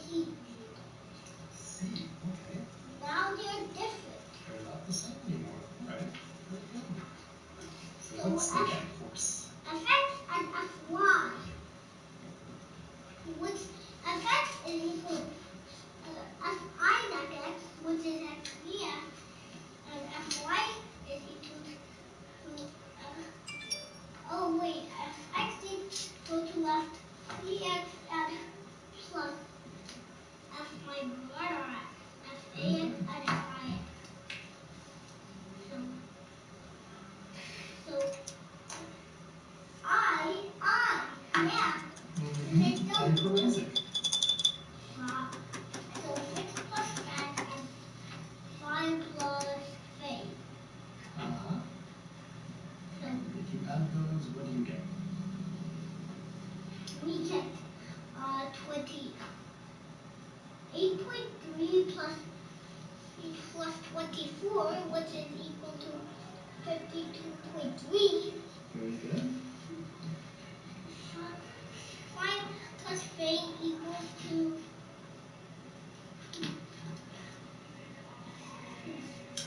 5 was 28.3 also, and we were doing before, plus minus 18, so equals to 5.2. Very good. So here's a Pythagorean. Let's use the Pythagorean method. Sounds good to me. So,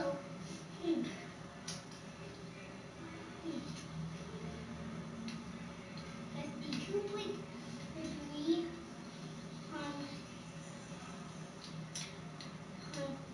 52.3 whole squared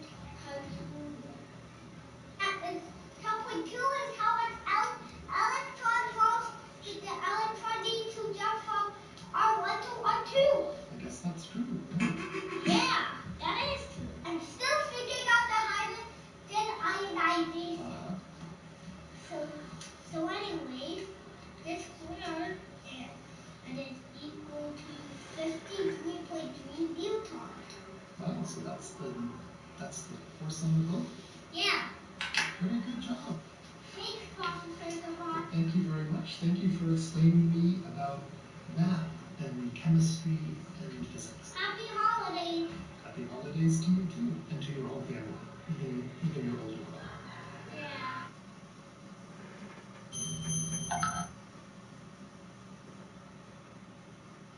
Yeah. Grammar and spelling are important, but if you want to write essays that... You know what's better than a $5,000 PC? A $5,000 PC that costs $0. It's time to give you free stuff.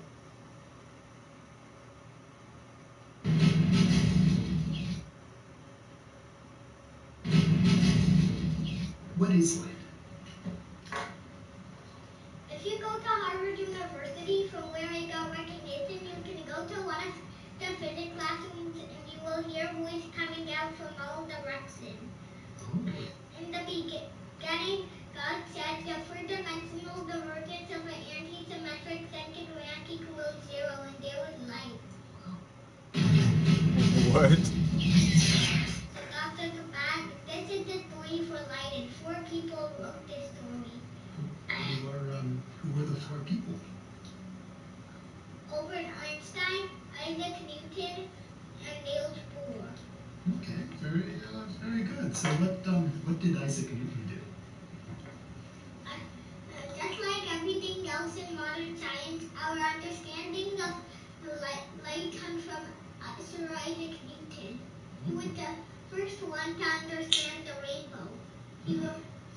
He refracted white light using a prism and separated it into its component colors: red, orange, yellow, green, blue, and violet.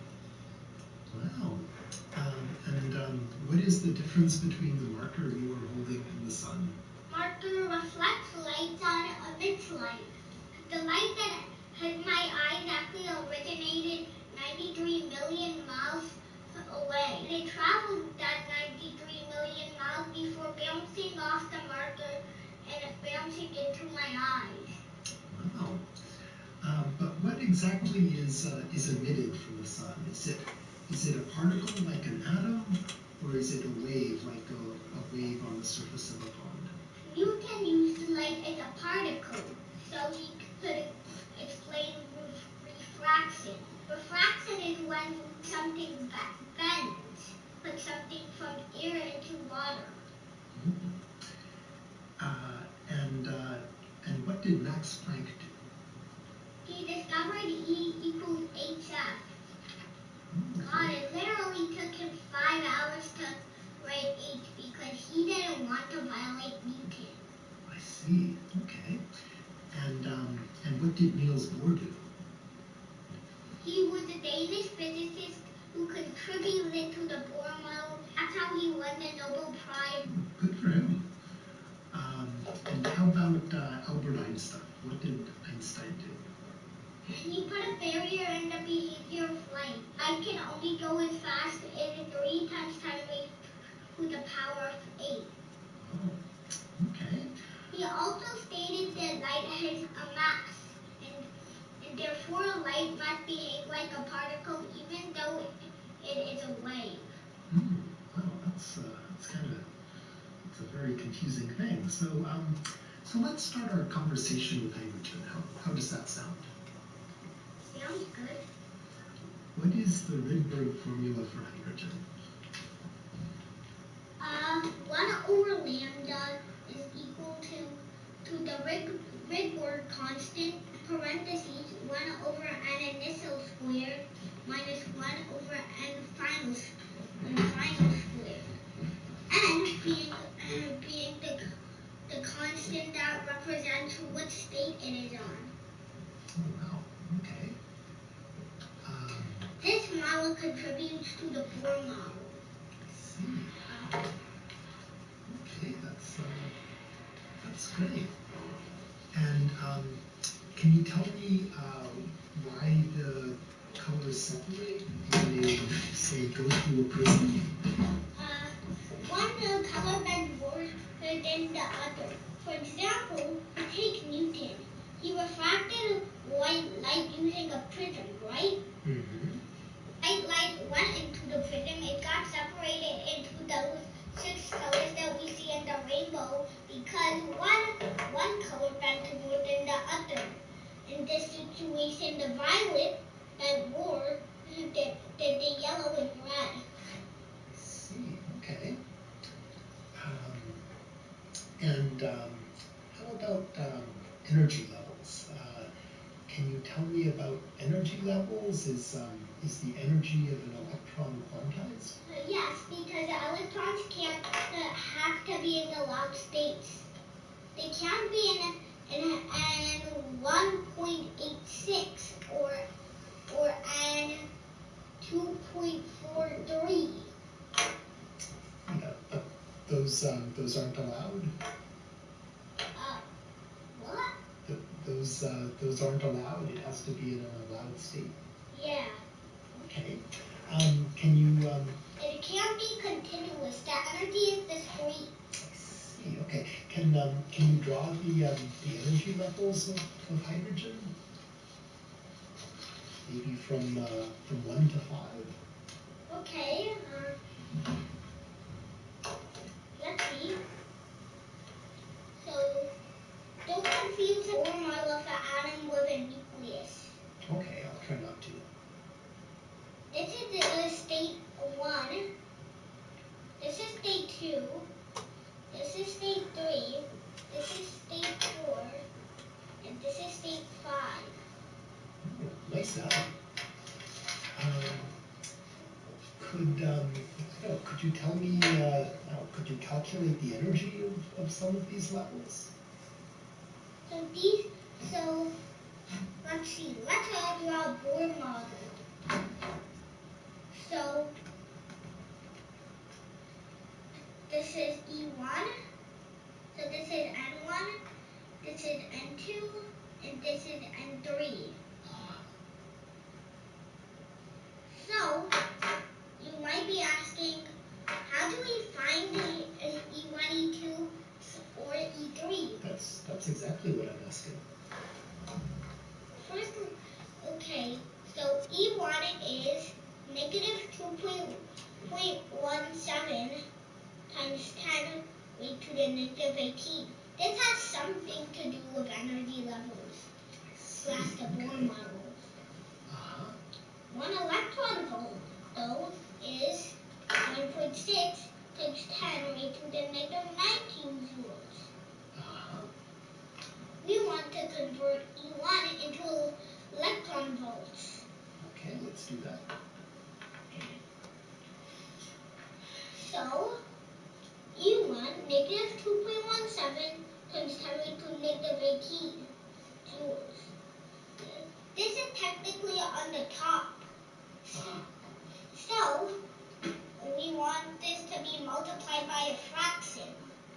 eV, since we want to convert this to electron volts, must be on the top, over 1.6 times 10 raised to the negative 19 joule is on the bottom. We can cancel out the joules, so the only unit remaining will be the electron volts. Good, that's what we wanted. So negative 2.17 over 1.6 times 10 raised to the first, since 19 minus 18 is 1, so basically 10 electron volts. So negative 2.17 over 1.6 is negative 1.3625. And if you multiply that by 10, you will get 13, negative 13. Okay. So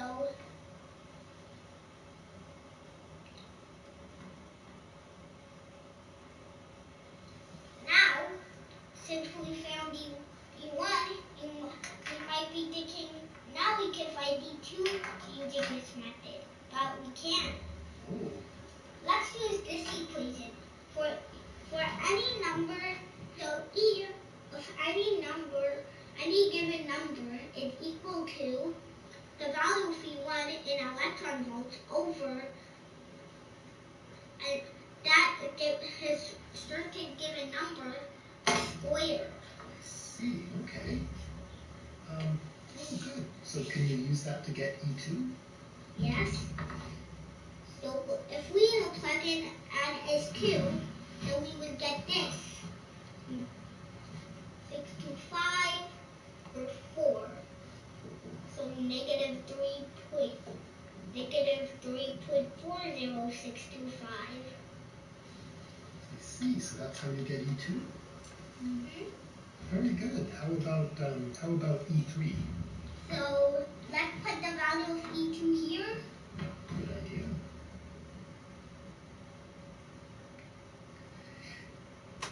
You might notice that E1 and E2 both end with a 625.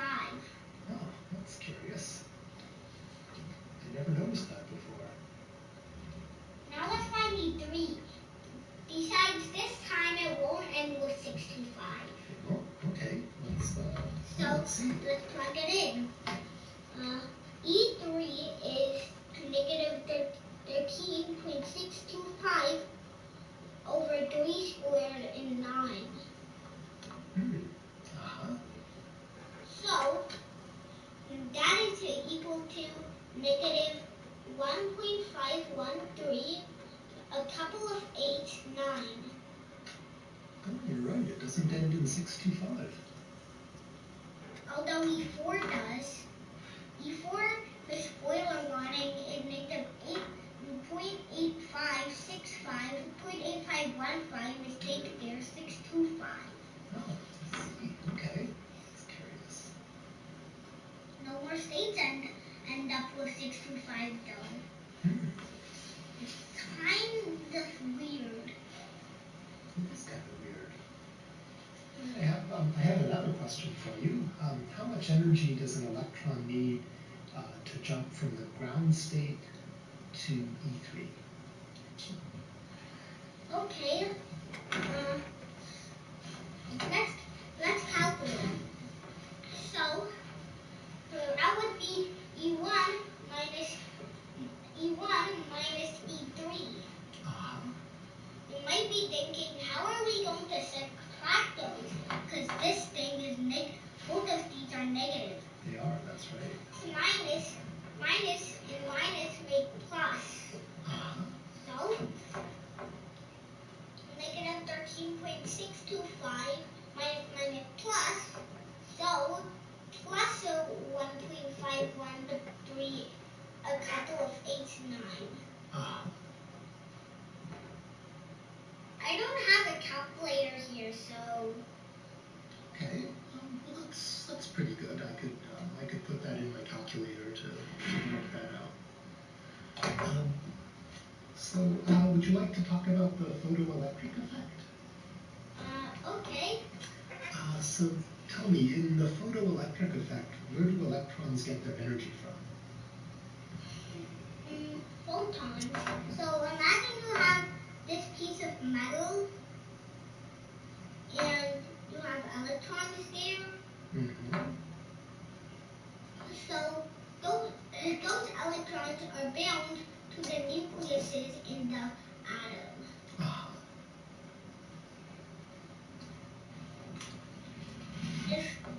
If a photon with the right type of light and the right type of frequency hits it, then photons basically come from light. So you could try shining a flashlight in it.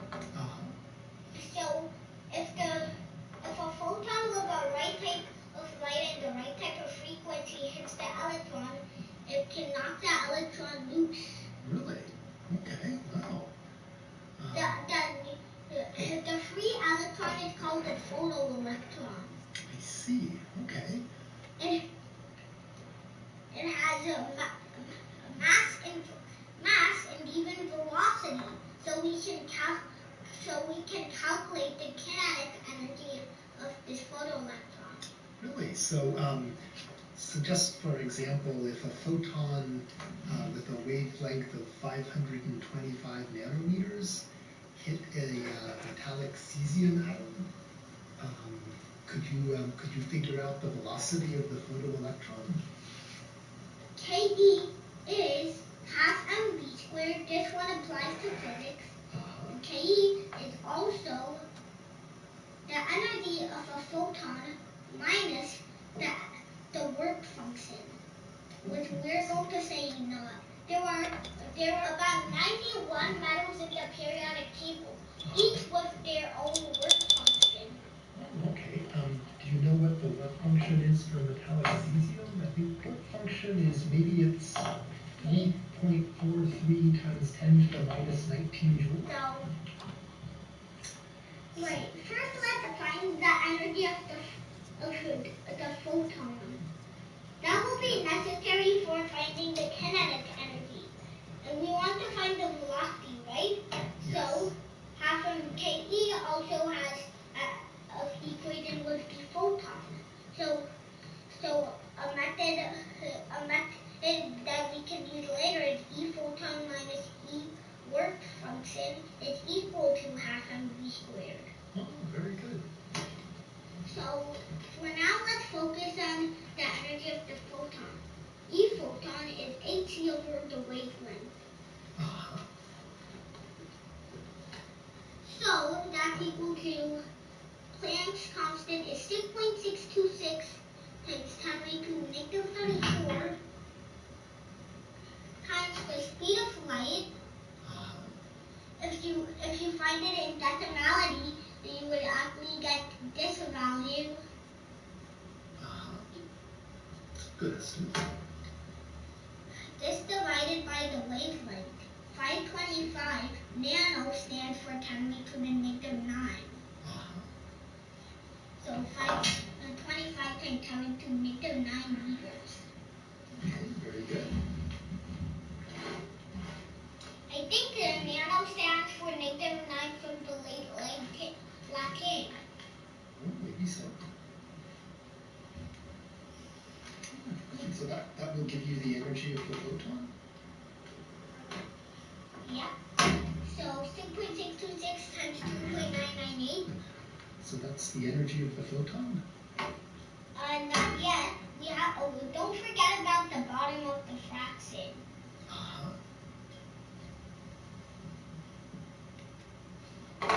So 19.864748. Divide that by 525 and you get 0.0378. This calculator is really good. So we're doing a good job with it.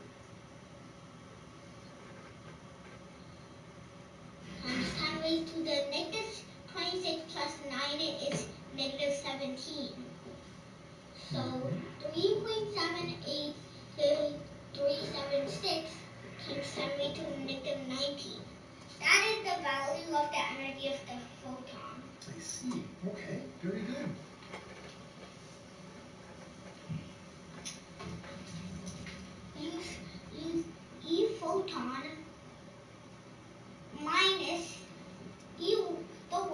function, let's say E naught, is equal to half mv squared. So we can plug in our values. So 10 raised to the negative 19 minus 3.43 times 10 raised to the negative 19 equals half mv squared. You can always have a common denominator, like in division. So let's work this out. 3.78 37615 minus 3.43 is 0.353615. 0.353615 times 10 raised to the negative 19. That's the common denominator. As in division equals half mv squared. So 3.537615 times 10 raised to the negative 20, right? Equals half mv squared. Very good. Now we will multiply both sides by 2. So 3.537615 multiply that by 2 is 7.07523. So 7.07523. And please, so yeah, times 10 raised to the negative 20 equals half, equals mv squared. Very good. Because 0.52, I'm pretty sure is the reciprocal of 0.5, which is half. You're right about that. So, what you gonna do? we divide both sides by the mass of the electron. Very good. So we can isolate V. So 7.07523 divided by 9.11 equal times 10 raised to the negative 20 plus 31 is 11 equals to V squared. So 7.07523 divided by 9.11 is equal to 0.776644346. That's a long list of decimals. It is. And you need to look at this your calculator for some sure amount of time. So 0.776644346 times 10 raised to the 11. So 7.7664446 times 10 raised to the 10. Now we're supposed to take the square root of this. That will cancel out the square. Good. Wait. I see you, squeaky square root button. Did you find it? Here. There it is. So, the square root of 7.766. Sorry, I was looking at the wrong thing. I was looking at this. At least I didn't make a mistake. So 7.7664446. Take the square root of that. 2.78. So good. 2.786833949. Long list of decimals, that. Yeah. So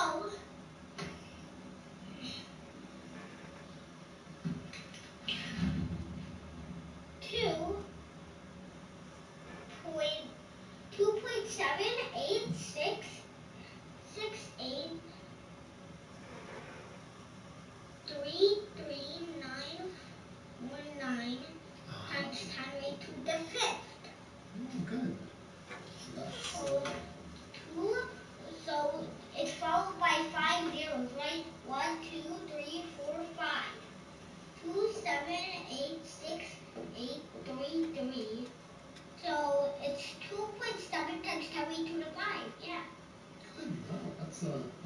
fast electron.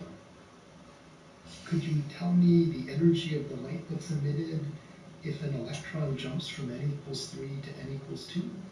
Oh, first, every electron that lands from whatever certain state that is about from 2 all the way down to state 2 is called the Balmer, is in the Balmer series.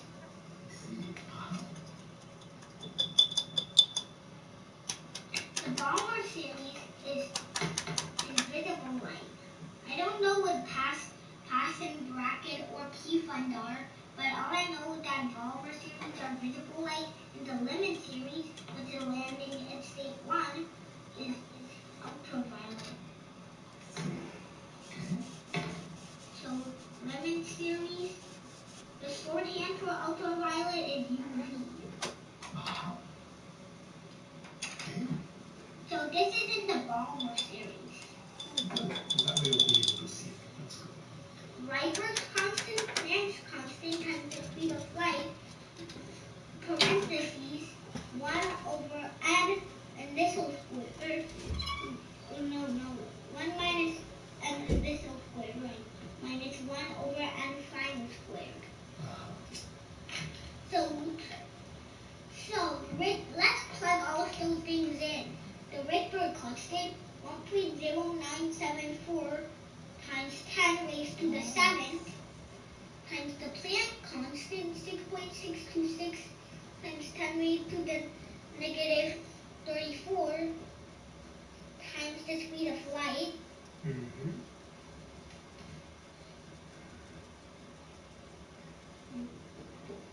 The 8. So, times 1 over an initial squared. So, 3 squared is 9, minus 1 over n 4 squared. So, 2 squared is 4. We need a negative answer here. That means it's going down. If there's a positive answer here, I'm pretty sure it goes up, but that never told me. I think you're right about that. If it's positive, it would be going up. Okay. There's a lot of black ink on my hand right now. Is that okay? So let's multiply all these things together. 1.0974 times 6.626 times 2.998. Boy, this calculator is good. 21.79957446. Lots of list of decimals. 21.79957446 times 10 raised to the negative 34 plus 15 is negative 19. Oh, wow. All right. 1 over 9 minus 1 over 4. So negative 0.111 repeating minus 0.25.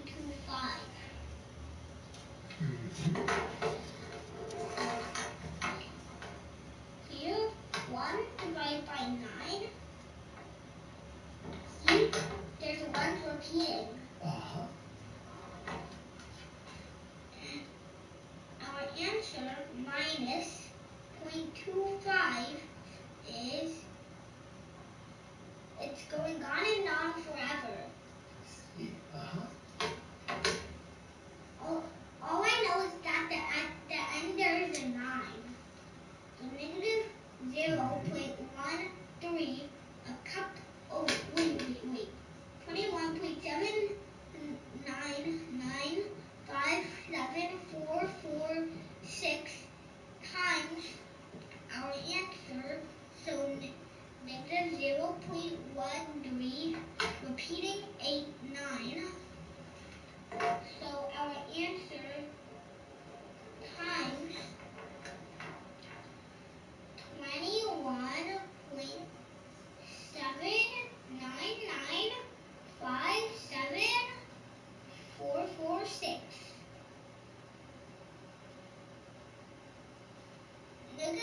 3.02771865. We're getting closer. That's good.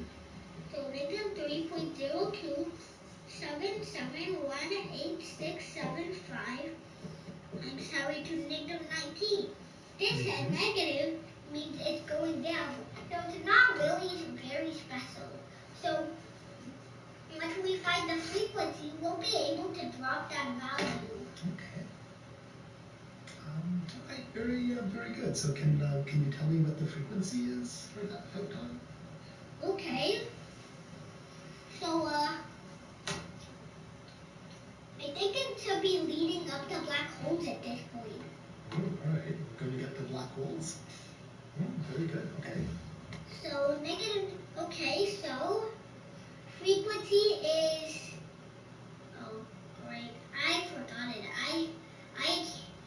I wish wormholes were real. Oh great. Me too. But let's see. So is there a formula for the frequency? I forgot. Maybe is It's in my living room, but I can't go through a wormhole. Okay. Well, is the energy maybe equal to? Wait. Energy is H/F, right? Very good. That's the formula. So F is H over E, right? No, it's E over H. It's swapped. So the energy of the photon,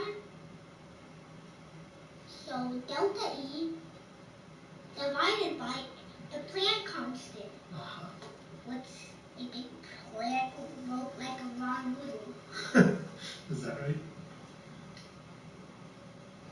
Or something. So that's equal to -3. Oh wait, we can drop that negative value now. Sorry. So 3.0271865 times 10 raised to the negative 19 divided by the whole Planck constant. 6.626 times 10 raised to the negative 19. I mean, no, negative 34, sorry. So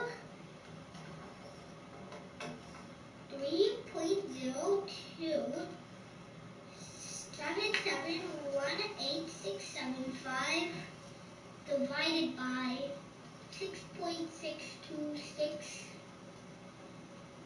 0.456945166. Dad told me to estimate those to just 2 decimals.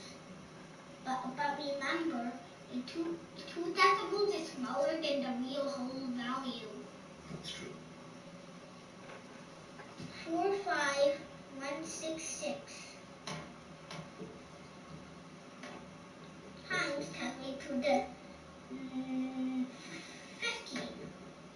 Very good. You can use addition to solve subtraction. That's what my teacher in first grade taught me. 456945166 times 10 raised to the 14. This is what I was expecting to get. Yeah, we found the frequency, so let's find the wave. I remember from my room, lambda is hc over e. But we're not using that equation. Oh, is there a different one we're going to use? The Rydberg equation. Yeah. Let's just give credit to him. 1 over lambda is equal to r 1 over an initial squared minus 1 over a final squared. Trust me, we're going to get the same thing as if lambda is hc over e. Oh, that's good. I was kind of worried about that. 9 minus 1 over and final squared, so 4. So 1.0974 times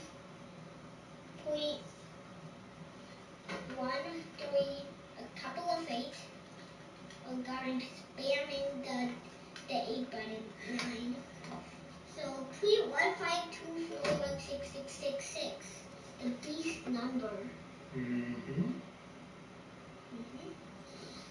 So, 0.152.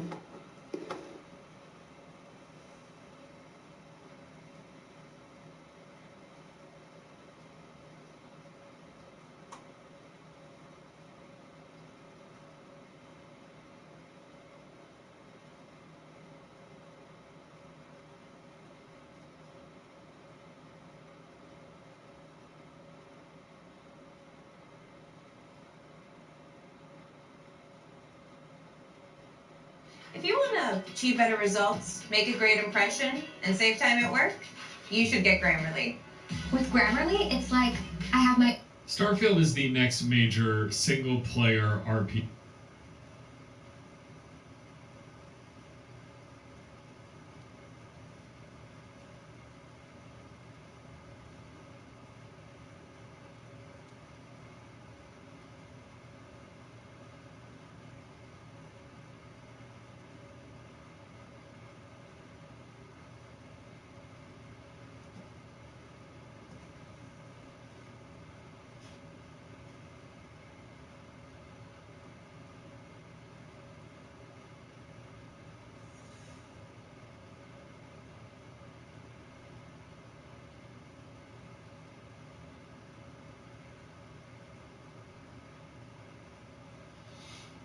Got tuberculosis.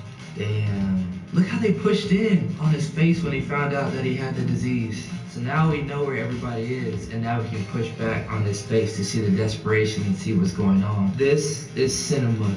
Press circle, bro. Press circle. Who's playing? Press circle. Come on. No. Oh. See? That's why they cut to her earlier when she was doing her little Harlem Shake with the ropes.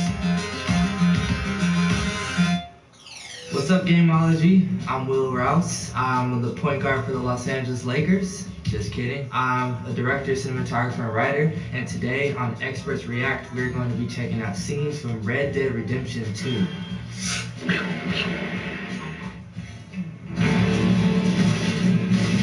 have my back. Always, Dutch.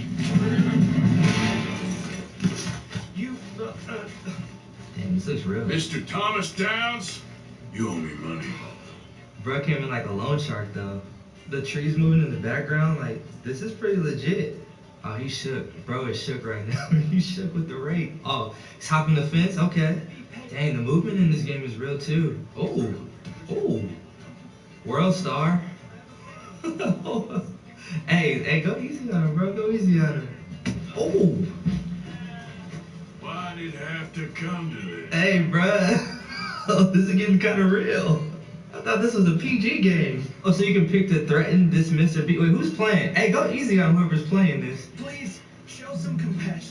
That's pretty cool. So, like, it literally went from, like, a full 16:9, and it changed the aspect ratio to, like, a 2:3:9. In cinema, like, each aspect ratio means something completely different. The way that they designed this game was like they're filming during magic hour, or they created it during magic hour. So, if you look at the shadows, like, where the corn is and all that stuff, you can see the shadows are longer.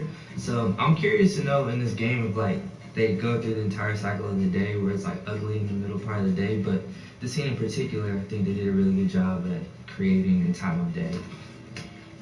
Oh, yep, story mode. You can't play no more. Uh-oh. You borrowed money from my business partner, Herr Strauss. Oh, some hood-ish. What's not to understand? Uh-oh.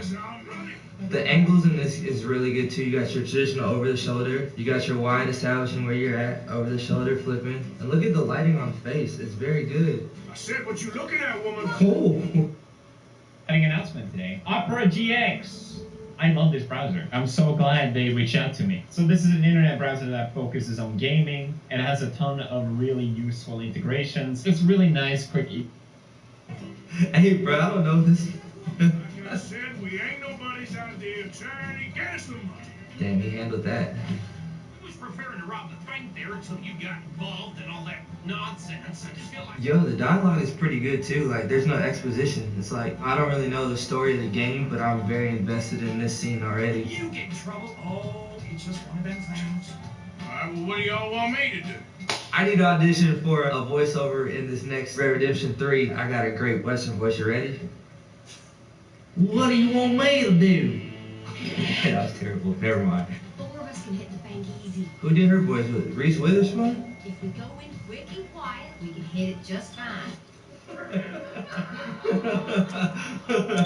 Dang, they had a Reese Witherspoon budget for her. Man, that's crazy. I'm sorry, y'all. The shadows are consistent too. I think it's kind of cool, like, lighting a video game because, like, you don't have to race the sun. You can just put the sun where you want, however they do it, and whoever did the cinematography on this is snapping. It's like Roger Deakins made this. Oh, they got a black dude in this joint. Let's go! Let's go rob ourselves a bank. Oh, that's tight. Look at the shadows as they go through the trees, too. That's not an easy thing to do. And the way that the camera follows, dang, man. Maybe I need to get into video game cinematography. This is gorgeous. Uh-oh. And whoever did the score, like, you can feel it. There's something about to happen. The score, the little... They're doing a great job of setting the tone of what's gonna happen. Goddamn robbery! Oh! Bro, this is so good. Everything that they do is amplified to make you feel a certain way. I think that's really cool because, like, in movies, everything that you see matters. Every line matters. Every cut matters.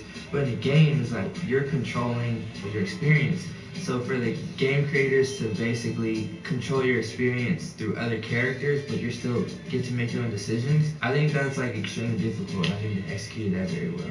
Open the goddamn vault! Open the goddamn vault! Oh! You see in this scene right here, the practical lighting is literally setting the tone. I mean, they're walking in the shadows, where it's supposed to be lit is where it's supposed to be lit. They're wanting you to see exactly what they want you to see. And just paying attention to that kind of detail to me is incredible. Just love how it falls off, the shadows fall off, the highlights are perfect. He's in the darkness right now, but you can see exactly what you want to see. It's gorgeous. Bro, this is real. Oh, so you actually have to do the safe. That's cool. Got some bread, alright. The music is building now, setting the tone. They want you to feel something. Hurry! We're seeing gas and You got the voice in the background, the dialogue is great. Pushing the scene, everything is motivated. Okay, now we're back in cinema mode. I love that. So it's like you get to go back and watch and see what's gonna happen. And it's really building a story for you to go and do your thing. The shooting starts, you're all dead. I'll come. Follow me. You insane? Probably. Alright, get him, Reese.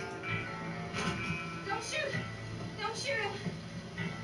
I made a terrible mistake. Get out of there, miss! Sorry. Oh! Wait, so slow motion? Oh! Headshot. Oh!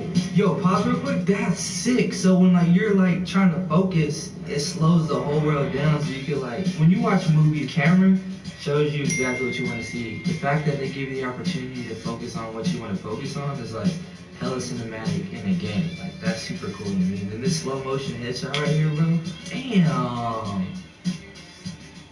Get on the horse, bro. You gotta shake. You gotta shake, bro.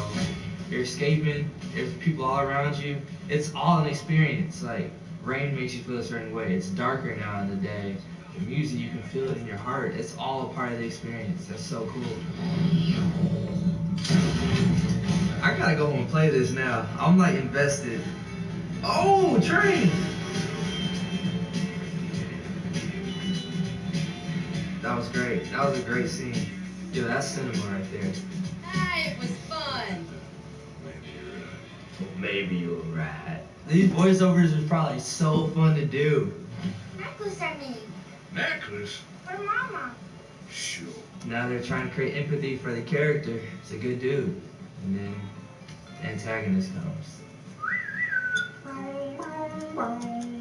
See how the camera just sliding over? It's building a scene. The camera movement is motivating their dialogue. It's a video game. This is crazy. And they could have easily just made everything in focus, but they wanted you to have more of that cinematic experience, so they kind of just blurred it out a little bit just to make sure that their characters and the story that they wanted you to pay attention to popped out. But all this was a decision, all of it was a choice. And I think they made a great choice. This fourth shot is gorgeous because you see all 4 characters mean something. You see the horse in the background. There's just so much information in this frame, and the color in this is incredible. Like, if you check out the trees, the sky, their skin tones. This is an art piece. You can hang this on the wall right now. Cinematographers, directors are very particular in camera lenses, even to the height or the distance of the camera. I can tell by the way that they shot this scene that they wanted this character to feel more powerful. So they shoot below because when you're looking up to somebody, they have more power. It's like when you're fighting and this guy's on the ground, this guy's on top, this guy's more powerful. And all of that does psychological things to our brain without us realizing. Bringing this into a video game space is super cool. I've already heard it. Looking up. Mac Callan. Looking down. More of a mercy killing. Slow. And not pushing. They want you to feel this anger. Look, yep, see? You enjoy being a rich man's toy, do you? I enjoy society, flaws and all. You people venerate savage. Looking down on him still. Savagely, all of you. Oh, we're all gonna die, Agent. Some of us sooner than others. Good day, Mr. Morgan. Ooh, that was a great scene. They're putting the camera in certain places on purpose too. Look at that landscape behind and how we mentioned earlier about it not being completely out of focus. They really want you to understand that you're really in the Wild Wild West. So they put you in these locations, in these places, but they do a great job cinematography-wise of showing them in the midst of the story. It's incredible. Blocking in a scene is so important. When you're building a scene or when you're writing a scene and you have two actors sitting down, that says something. When something happens, one actor gets up and stands up and walks around another way, that means something. Everything means something in an actor's movement and where they go and how you build a scene. So this scene started in a very peaceful setting with the kids. He went to talk to his homie like, yo, homie, we got a problem. Homie was chilling, reading a book, trying to get his meditation on. He heard the news and popped up like, oh, heck no. And now they're outside. It's building the scene. That's really cool. A slow pushing with the wind. That's that hero shot. They want him to feel powerful again. Arthur got COVID. No! Coughing. Yep, coughing. Okay, that's not a symptom. See, lungs, COVID. I'm trying to tell y'all, he's sweating. See, that's how we get tested. What is it? It's not good news. Wow. I guess that. You got tuberculosis. Damn. Look how they pushed in on his face when he found out that he had the disease. Looking down on him again, he's powerless. So why did I stop playing this? Like, I'm so invested. I'm gonna have to twitch from me actually playing this. Wait, the doctor's smoking though. Wow. Yeah, but wait. Let me get you a little. An easier way to study hard is here with Bartleby Learn. Bartleby offers unlimited access to detailed textbook solutions and Q&A to answer virtually any of your homework questions. With over 30 subjects and counting, including STEM plus many others, we're adding over 1,000 textbook solutions every day from over 400 subject matter experts.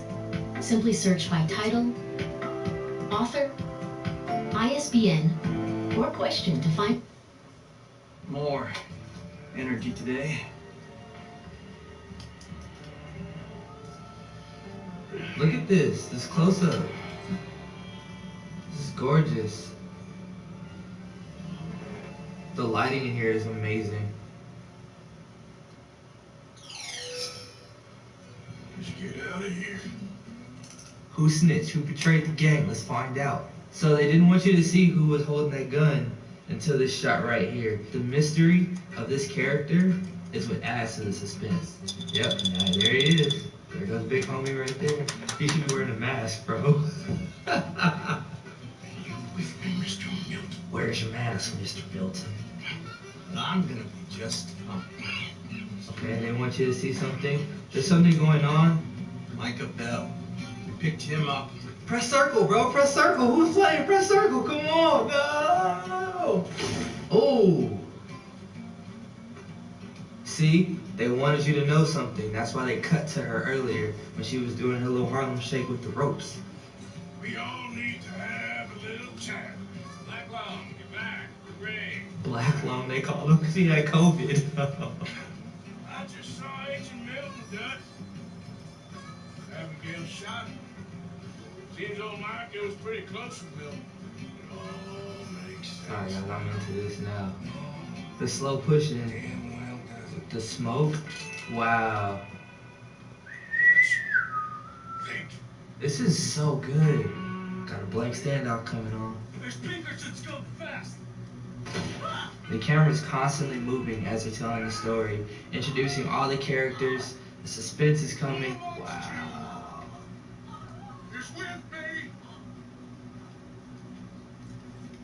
So now we know where everybody is, and now we can push back on his face to see the desperation and see what's going on. And if you see behind the wagon that's silhouetted, this is cinema. The dialogue is building the scene. He's lying. Put your gun down. Wow.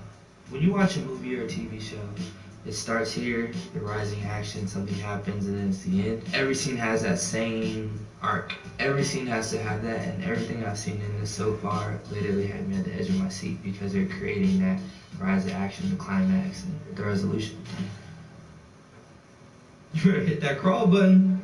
It's cool because you can still play in the cinema mode. Here's a hero shot right here. Looking up to him, he has the power. Let's go, buddy. Another decision has to be made. That's right. Slow push in on this monologue. In the end, They want you to feel what he's saying. This is the last time we're seeing our main character, Arthur. Another decision had to be made. Dust chooses to walk away. Wow. And the moon is just lighting his face as he makes one last stand, I guess. Wow. The music comes in, and it's just really building. Oh no, the sunrise with it. With every sunrise starts a new day. Is that what they're saying here? Find out on the next episode of Red Dead Redemption 3. Coming in 10 years. Wow. This game is a vibe for sure. From the lighting, production design, wardrobe, the dialogue. I can't wait to play it, y'all.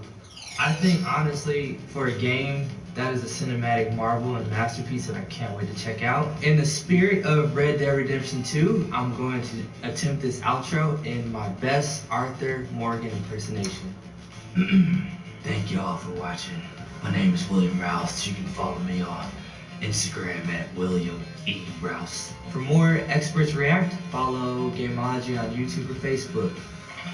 Oh, sorry, can you go back like 2 frames? At the part when he comes in, like, rushes in, ladies, does that thing, that's on the pause it right there. We're gonna get that plane.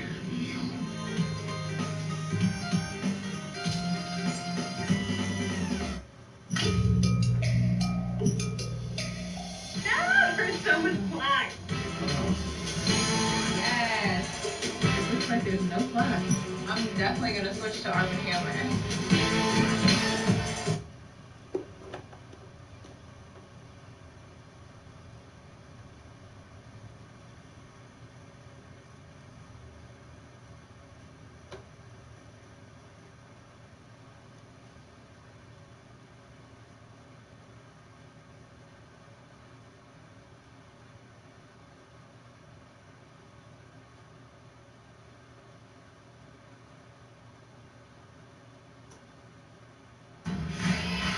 Click this and play Riders Republic.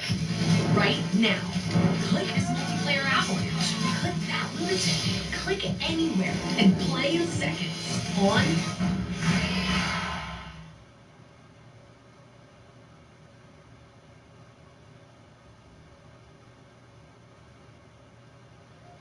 Alright, well, welcome you guys back to more Far Cry 6. It has been a minute.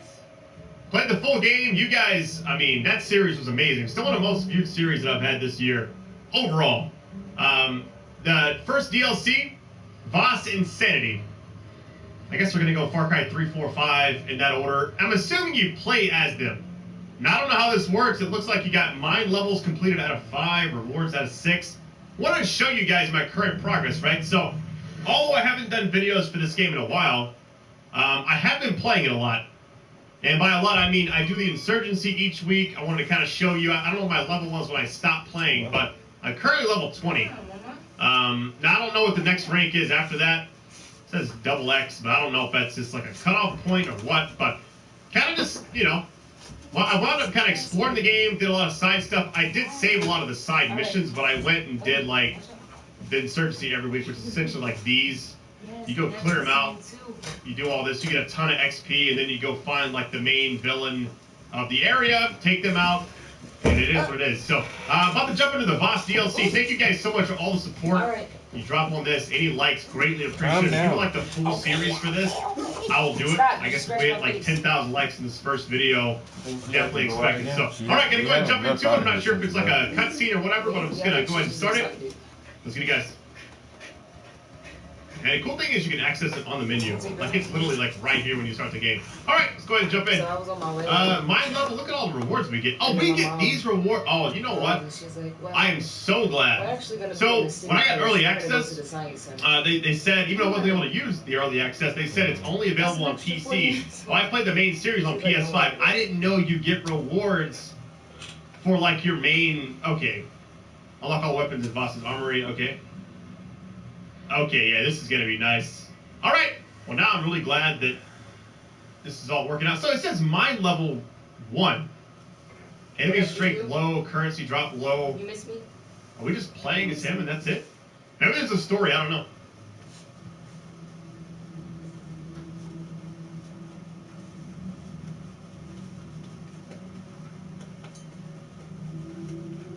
Putting in that work.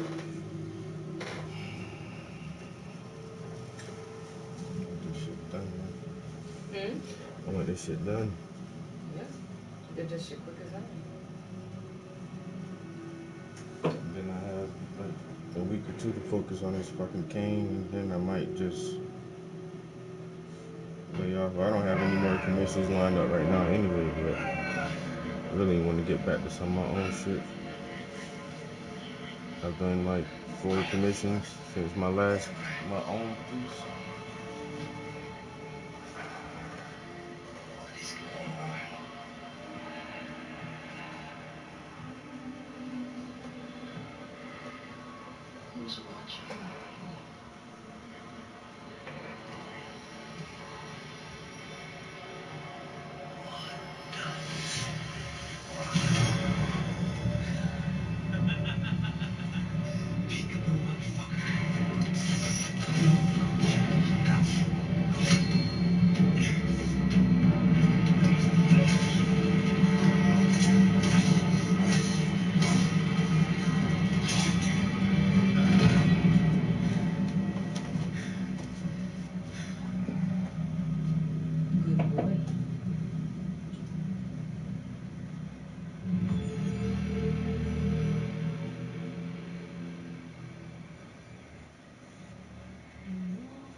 Citra?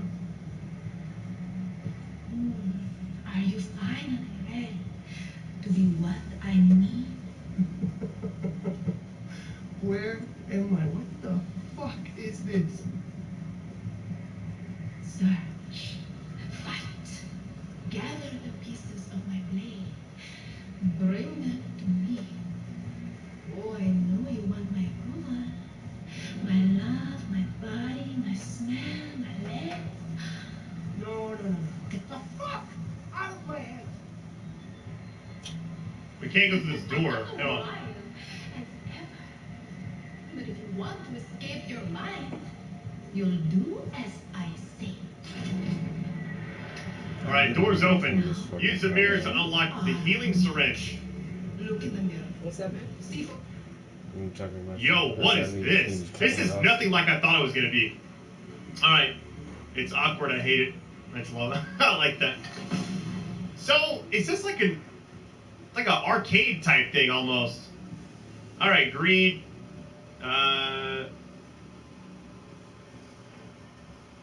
So, let's just see how this is fill up. Something good, but to serve. Use armory. Yo, what is this? Upgrade case. This is okay. Remember in Far Cry 5 how they had the 3 DLCs? They had the Vietnam thing, then they had the Mars, completely different. Then they had the zombie thing with like the movie posters and stuff. This is just like so random. I love it. I can't really do anything. I didn't have enough money. It says go here, but...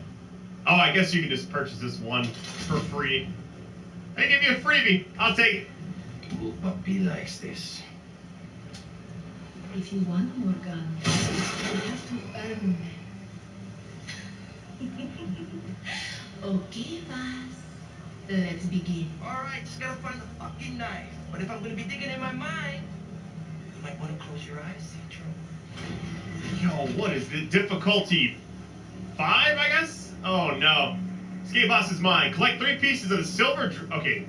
Dragon Blade. Discover unique locations and challenge reward you with cash, weapons, and other helpful items. Every time you die, you will lose all transient inventory items. It's like a roguelike experience. That's what the map looks like. Very small area. Okay. So this is like the first level.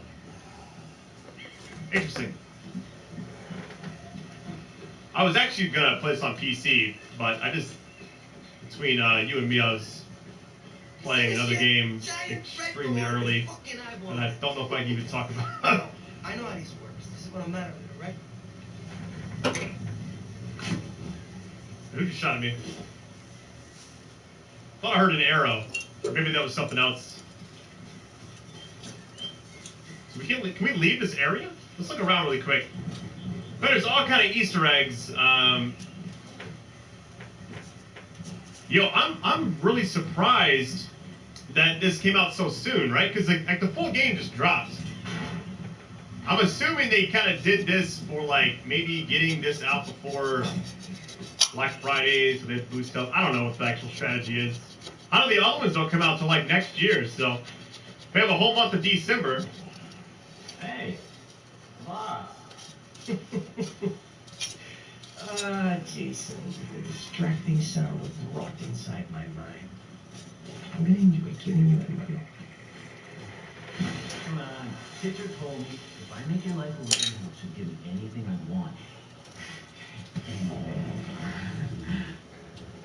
Alright, collect cash by taking out enemies, opening chests, and completing challenges. Spend cash in the armory, on weapons and equipment, and in the mirror on permanent traits. Like the mirror reminds me of that game, The Medium. You know what I mean? Oh, this is like money, and I can use this money to kick some ass. Okay? Kinda like a politician. It is crazy that Jason Brody's like talking to you. Come on, Citra told me if I make your life a living hell, she'll give me anything I want. Oh god, this gun is terrible. So you understand I'm not in control of you, right? Oh, I'm gonna see you soon, and I'll let you know. Do they drop guns at all? Hey, wait a minute. These are my fucking people. Why are you coming after me? Because I told them to. You left us. You fought us. And now they want you dead. You know, unfortunately, anybody who wants me dead, I fucking want dead too. So fuck. Alright, we got a power. Power is a passive buff that improves your abilities. All power is lost after dying. Find a chest dropped by defeated enemies or purchased from the armory. Hard to be equipped or sold for cash. Okay. So there's 5 levels like this. You know, unfortunately, anybody who wants me dead, I fucking want dead too. That must be the first one right there of the 3 pieces. Armory challenge. Oh no, it's a challenge. Never mind. Once a weapon is acquired, this weapon case is permanently unlocked in your armory. When you die, spend cash to purchase weapons. Okay. You know, I'm taking in a lot. This is different. Now I can kind of see why it's on the arcade thing. Let's see what we got here. Cash, healing syringe. It gets me out of here? Sure. I'll try this, right? Auto pistol. This is you have wronged.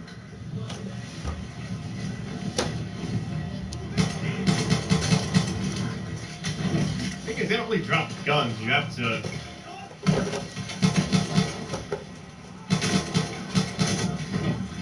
So if you heal.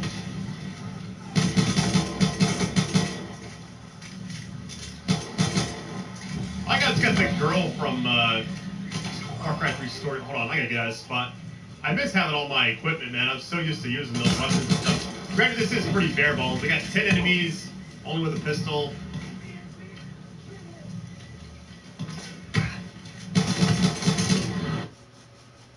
Now with Taco Bell's app, you can build your own cravings box. Not the Taco Because Bell you know app. you crave at Taco Bell. So eat like you.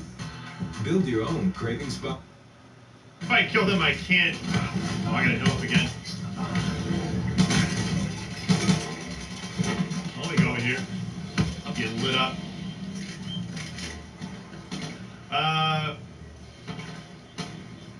Maybe I should, like,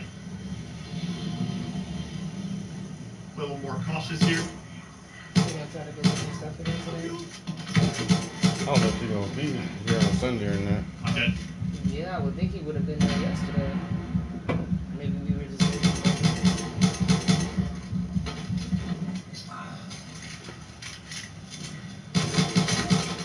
Alright, 9 down. I don't really plan on leaving the house today.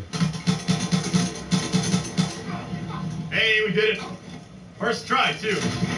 Yeah, Okay, everybody's dead. Can I get my new gun? Can I get my toy? So I got a full, there's an auto pistol challenge. Now if you go back to the armory, got you. So, Yes, this will work. so I have to actually go back to the thing? I'm assuming that's how it works. Interesting. Equip that. What's the other one say? Unlock socket. There we go. Shakedown. Okay. Let's head back over here really quick. I'm assuming I can get that other weapon. Yo, when I saw this DLC, I didn't know what was going to happen. The fact that we're playing as these characters, I find very fascinating. You know, being such a huge fan of the Far Cry franchise, getting to play as the father down the road, that'll be interesting. Maybe there'll be a lot of Easter eggs with that. This is, you know, obviously Far Cry 3, and it even shows, like, looks like clips. That's actually like a cutscene from Far Cry 3 right there. Trying to see what each one is. Yeah, it's like they just took some cutscenes. Let me get all this stuff. I'm just kind of exploring, take my time. I almost died back there. Got a healing syringe, nice. Kind of takes some getting used to the controls. Like I said, I've been playing a lot of just different stuff. Oh, so you actually have... Wait a minute. So, I also have to purchase it. That's kind of weird. I guess I could sell some of those stuff. I'm not going to worry about it. Let's just keep going. Pistol's been fine so far. I guess I'll just do a video for each of the levels. I'm assuming this is one of the 5, and there's going to be 5 open levels like this one. Not sure if like the progress carries over. I am so thankful I waited because I would have wanted all this stuff on my main account. You know, I wish that Ubisoft games and a lot of single player games had like a cross progression. That's one thing I'll say about the Call of Duty stuff and the Halo Infinite, like all that stuff carries over. If I get on my PC or my Xbox or PlayStation, it's all there. Versus these games, it's like if I jump on PC right now, it doesn't matter. I still have to like redo all this stuff.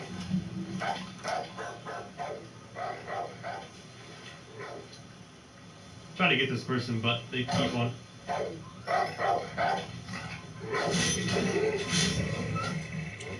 Okay, they didn't hear that, so. All of these dark emotions swirling around, all of them creating this chaos and danger. No way. Good times.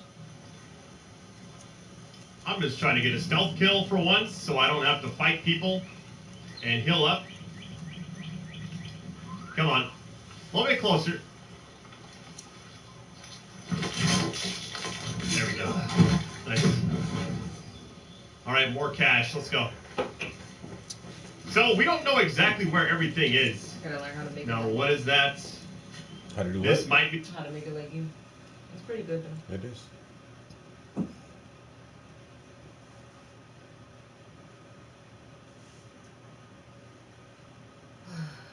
gotta run out to the store. I hate going grocery shopping on Sundays.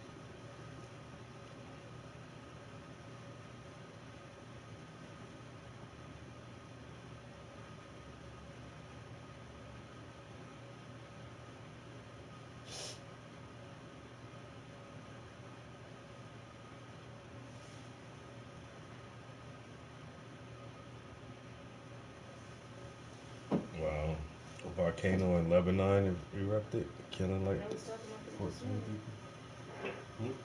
I was talking about it this week. Easily train yourself to listen faster. Listen fast, you can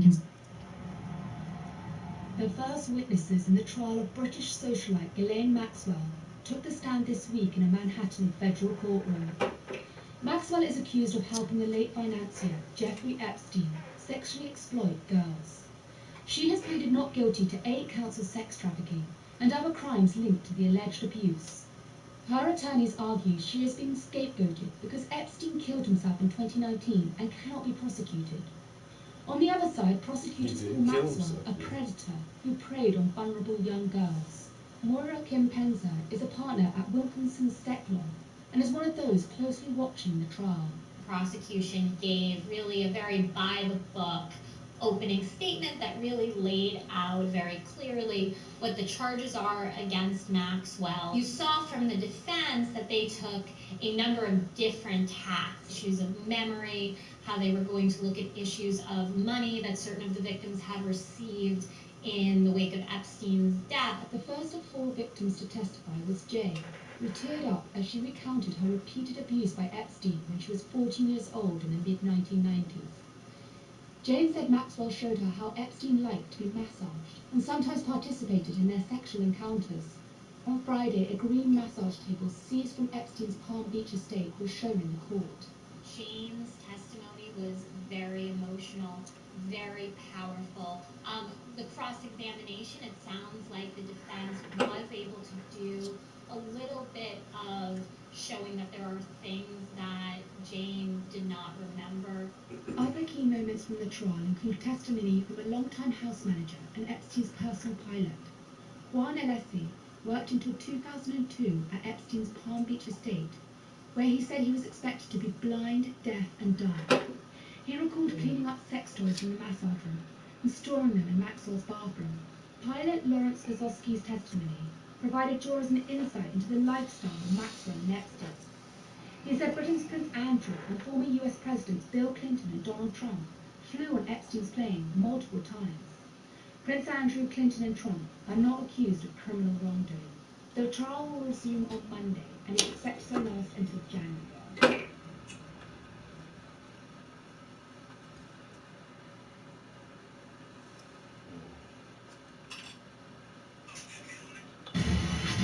Someone tried to hack the Pentagon. Presidents for danger, none of us are safe. Damien Cray's planning an assassination. How to stop this? We're gonna change the world. You know what these people are like, and they'll find you and they'll kill you. You can't win this. I can take care of myself. Get down! Alex Rider. Stream season 1 Alex Rider. Free on IMDb TV. So Bespoke Post, they just send you a cool box for every month. Wow. This is good awesome. This thing is jam-packed. Look at this thing. It's got straps on the top, which is cool. The 256-layered Damascus steel knife. This thing is awesome, guys. Absolutely razor sharp. They scour the globe, they find under the radar brand stuff that makes you go, ooh. All hobbies that I'm into. Whiskey, tech, EDC. You guys can tell them what you want, and they will tailor a box for you. You guys can swap out the box if you don't like them. The value of every box is at least around $70, if not more. It's like you're giving yourself a gift every single month. So let the Bespoke Post do it for you. I'm telling you, you guys need to check this out. This is pretty awesome.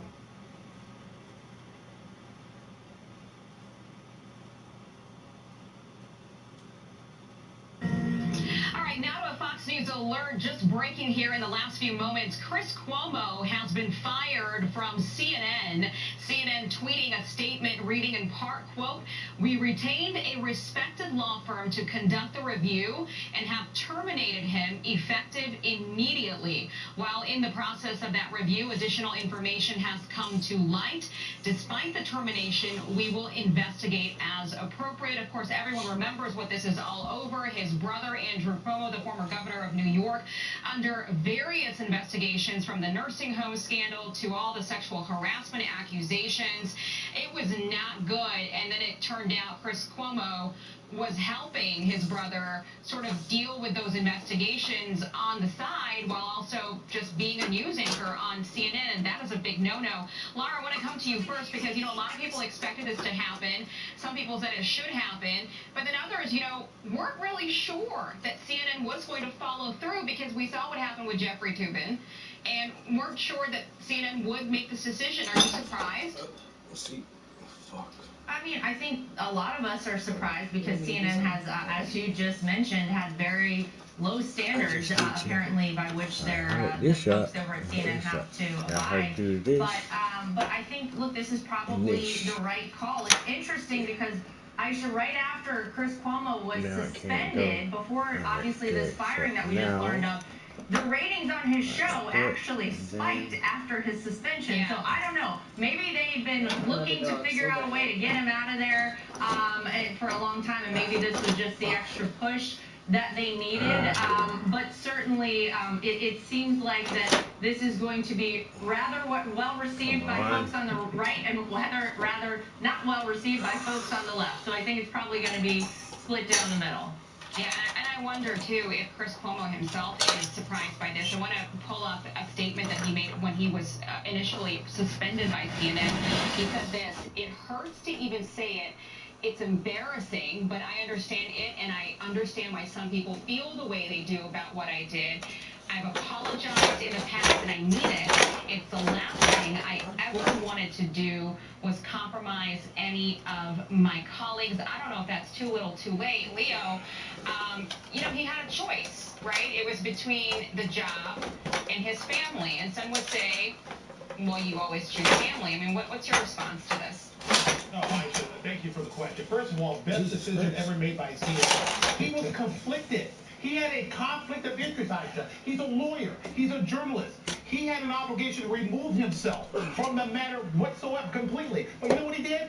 He worked in cahoots with his brother to throw dirt on the victims who had a legitimate complaint against his brother.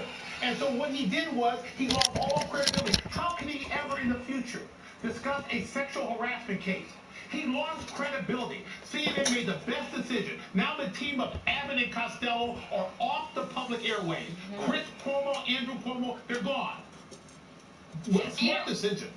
You know, a lot of this had to do with the sexual harassment allegations that really dominated the news cycle. Everyone wanted to talk about that. A lot of people didn't want to talk about the nursing home scandal and all those people that passed away and their families that were hurting. Janice Dean, of course, our colleague, among those. Joey, I know you know Janice really well. You know, do you think this adds pressure now onto the new governor in New York to do more, to dig deeper into that? Because some families say she's not doing enough. She's not doing what she promised. Well, I think the nursing home scandal is in and of itself an issue worth digging into, and I don't know the legal pathway to get all the information out there, but it's something that the state of New York holds the responsibility to see what should they have done, what could they have done, and who's responsible, because at the end of the day, people's lives were lost while the governor was doing his little press conference every day and really celebrating his reaction to coronavirus. Back to Chris Cuomo, though, specifically, the problem with Chris Cuomo is you're going to have these two things of like loyalty and integrity, right? I understand a brother being loyal to a brother. I understand a network being somewhat loyal to an anchor that they feel has served them well for a long time. But integrity matters more. And there was no integrity in how this was handled. We had a phone call recording of him on the phone on conference calls helping strategize this weeks, months ago, before he was ever suspended. And so it looked to the world like CNN was looking for a way to keep him there rather than doing the right thing and acknowledge what was right in front of us. I'm not going to applaud people getting fired, but I am going to applaud maybe the right thing happening way too late. Yeah, I mean, he was big ratings. Well, yeah, go ahead, Laura. No, I also think that, look, this goes back to something that Leo was talking about, which is that you have to have faith that the people that are delivering the news to you are doing so with integrity, are doing so you know, without anything else clouding their vision. And very clearly, he had this conflict of interest. And, you know, the people already have such a high distrust of the media.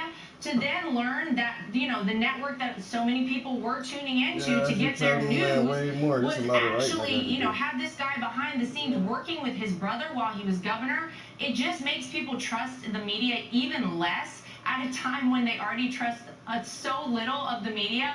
So I think that that probably weighed into their decision as well. And look, I think we all agree this was the right choice by CNN. The right thing ultimately happened here. And it'll be interesting to see who ends up in that spot. And maybe this is going to be indicative for the future of CNN. Maybe they are turning a new page. We will have to wait and see. Leo, I just want to ask you, how much of it, we will have to wait and see. Yes, we will. Leo, how much of this has to do with, you know, liability? I mean, CNN came out and you know, presented this situation where they said, look, we didn't know this was happening behind the scenes, these text message conversations and phone calls, and how involved he was. One, do you believe that? And two, how much of this termination has to do with just trying to not be liable for anything?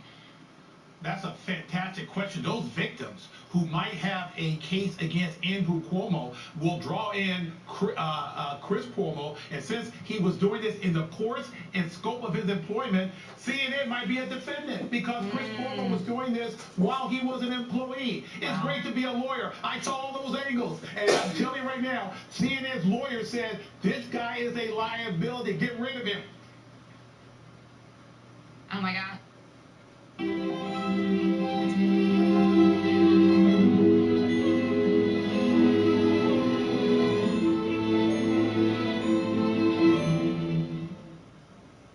That is a really great point. I think that excellent point, especially from a legal standard, because this could have, and this could still, right? I mean, Leo, this could still wind up on that route, even though they have gotten rid of him.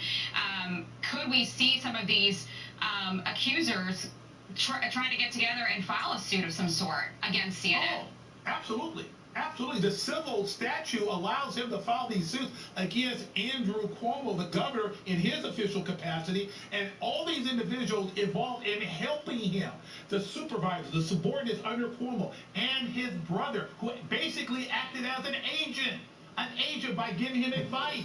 Oh, no, it's wide open. It's wide open for little litigation.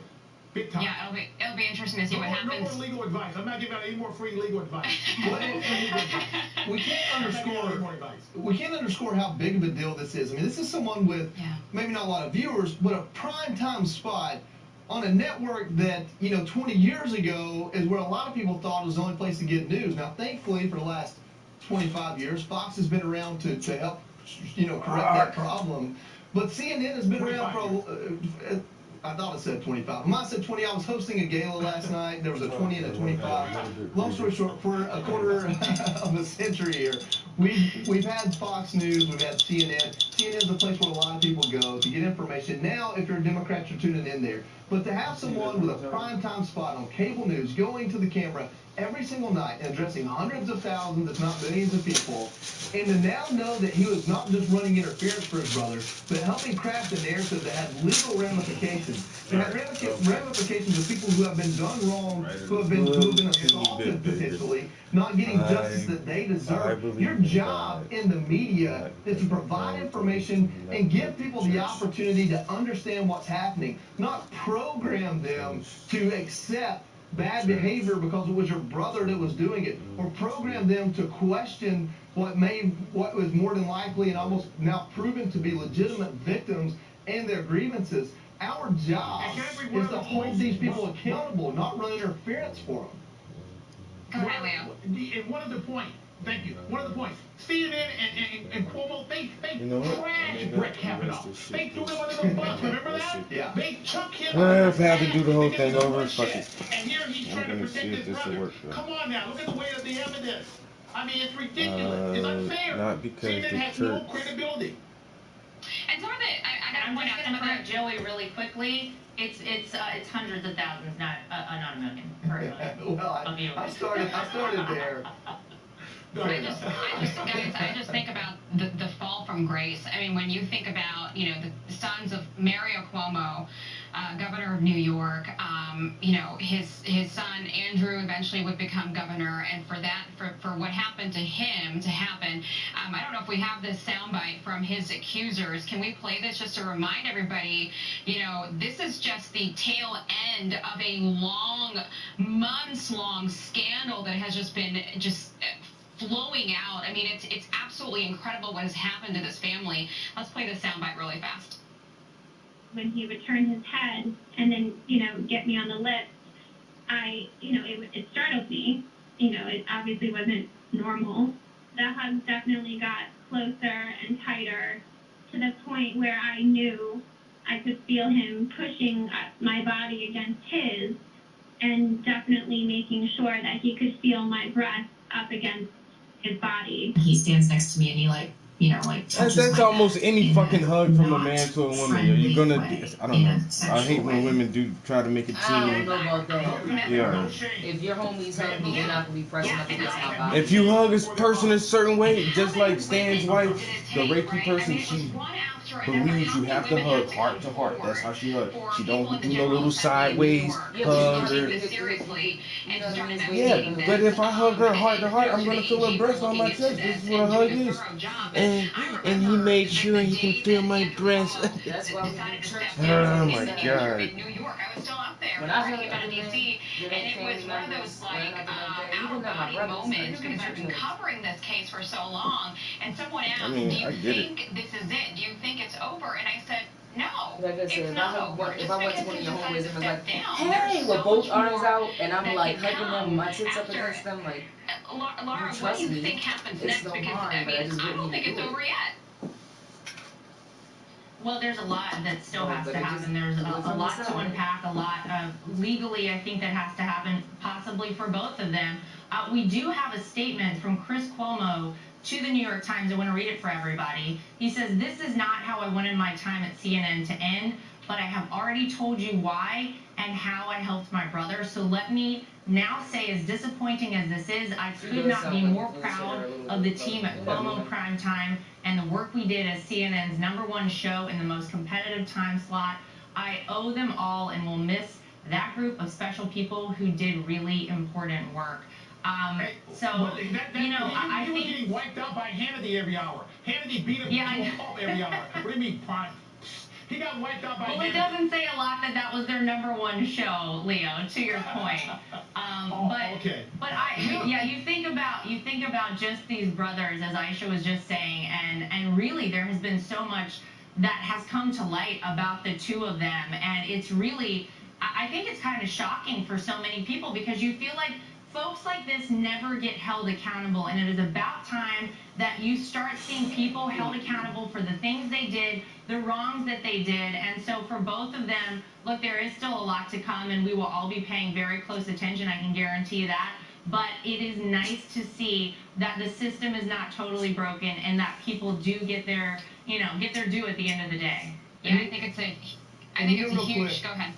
You know what's really ironic about that statement he put out? He pushes it over to his team and says, I'm really proud of them for working for me and doing such a hard job. And that really underscores what makes this whole thing so egregious for both of these brothers. A lot of innocent and hard-working people, even if they're not people I agree with, have lost their careers and have been hurt by this. Not just the immediate victims, but all the people that work with them and have championed causes they believe in that are now completely undermined because of two very selfish and potentially, illegal acting brothers. It's disgusting.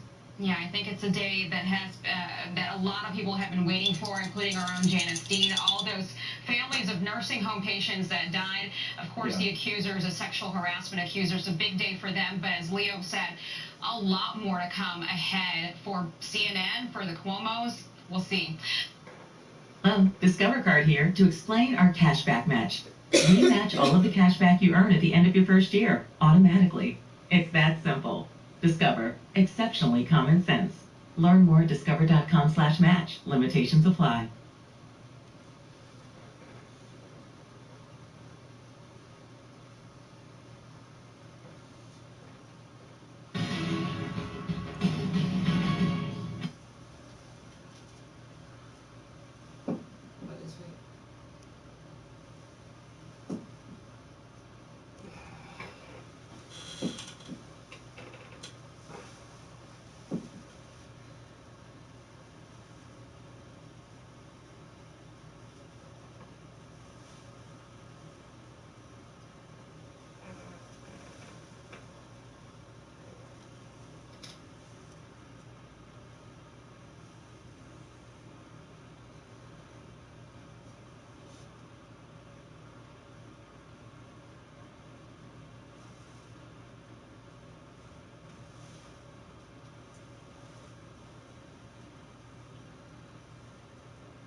Yo.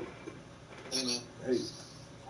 I hate to keep calling you for fashion advice here, but I'm not good at it. I need to ask you a question. Okay. Still there? Yeah, you hear me? Yeah. So I got these black jeans, right? Mm-hmm. What the fuck goes with black jeans? Anything. That's the perfect thing about black jeans, bro. You can wear a pink shirt with that. You can wear a motherfucking yellow shirt, and it don't matter. And then your shoes, you can wear dark shoes or bright light shoes with black jeans, bro. They're versatile. They like camouflage pants. So I got black shoes, so I probably shouldn't wear a black shirt because then I'm dressed in all black, right? Yeah, you ain't want to go Antifa on them, you know. I mean, I do that at the gym where I wear a black shirt, a black bottoms, and some black shoes. But like out in public, nah. If you're gonna wear some black pants and some black shoes, then throw on a bright shirt, man. Something like a salmon color or yellow or anything really. Or blue. Blue, yo, like or something with a pattern, like that flower shirt you got. Patterns look good, stripes look good. Don't matter what you wear with black jeans, bro. You can wear stripes, you can wear fucking plaid, like. Just as long as it's not black, unless it's for a reason. Yeah. We ain't going to no funeral or nothing. All right. Well, I gotta buy some more shirts. I got a bunch of neutral shit in here.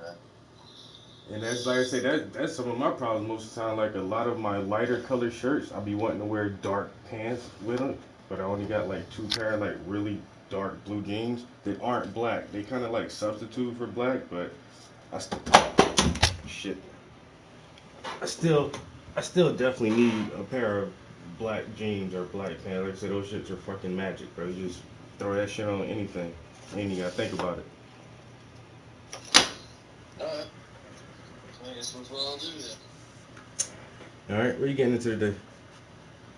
I've got to go to, I'm going to have brunch at the bar. A couple people I know work there. And I'm going to go buy Jester, get a certificate from Chipotle. And I'm done. Come back here, probably clean up the house. Yeah. I'm trying to knock out this down painting today and maybe start on another project, but that's about it for me. Like sitting in the house working on this damn art. Have you sold any of those put on sale? No. Even the university said that they didn't have the budget for my price list. Even the ones that were like holiday sale listed, it was like, oh, we don't have funds for that. Like you reached out to the one premier black artist to specifically purchase a piece of black art for your university, and you thought you were gonna spend $400, $500. Like, I don't know what the fuck they were even thinking, honestly. Like, you shouldn't be even contacting me if you didn't have a grant set aside or a budget prepared for at least $7,000-8,000. You know, that's normally what high-end art goes for. Yeah, we were hoping you would give us that painting for free. Nope. Nope. There's even a high school in my hometown, Hartsville, that they reached out to me and asked if I could donate a piece of art to the school because they know I was local and I grew up there. And I'm like, I'm not donating shit. I'm not giving you art, period. Oh, thank you. I understand. I'm so happy you understand. At least that even makes more sense, though, than the university. Yeah. You know, trying to, celebrate a hometown hero and have my name there for, inspire the youth. And, hey, this guy came from Hartsville and look what he's doing. And I get that, but I need money. Yeah, you think there'd be a better sales pitch, too. Like, you can't afford it, but you can at least...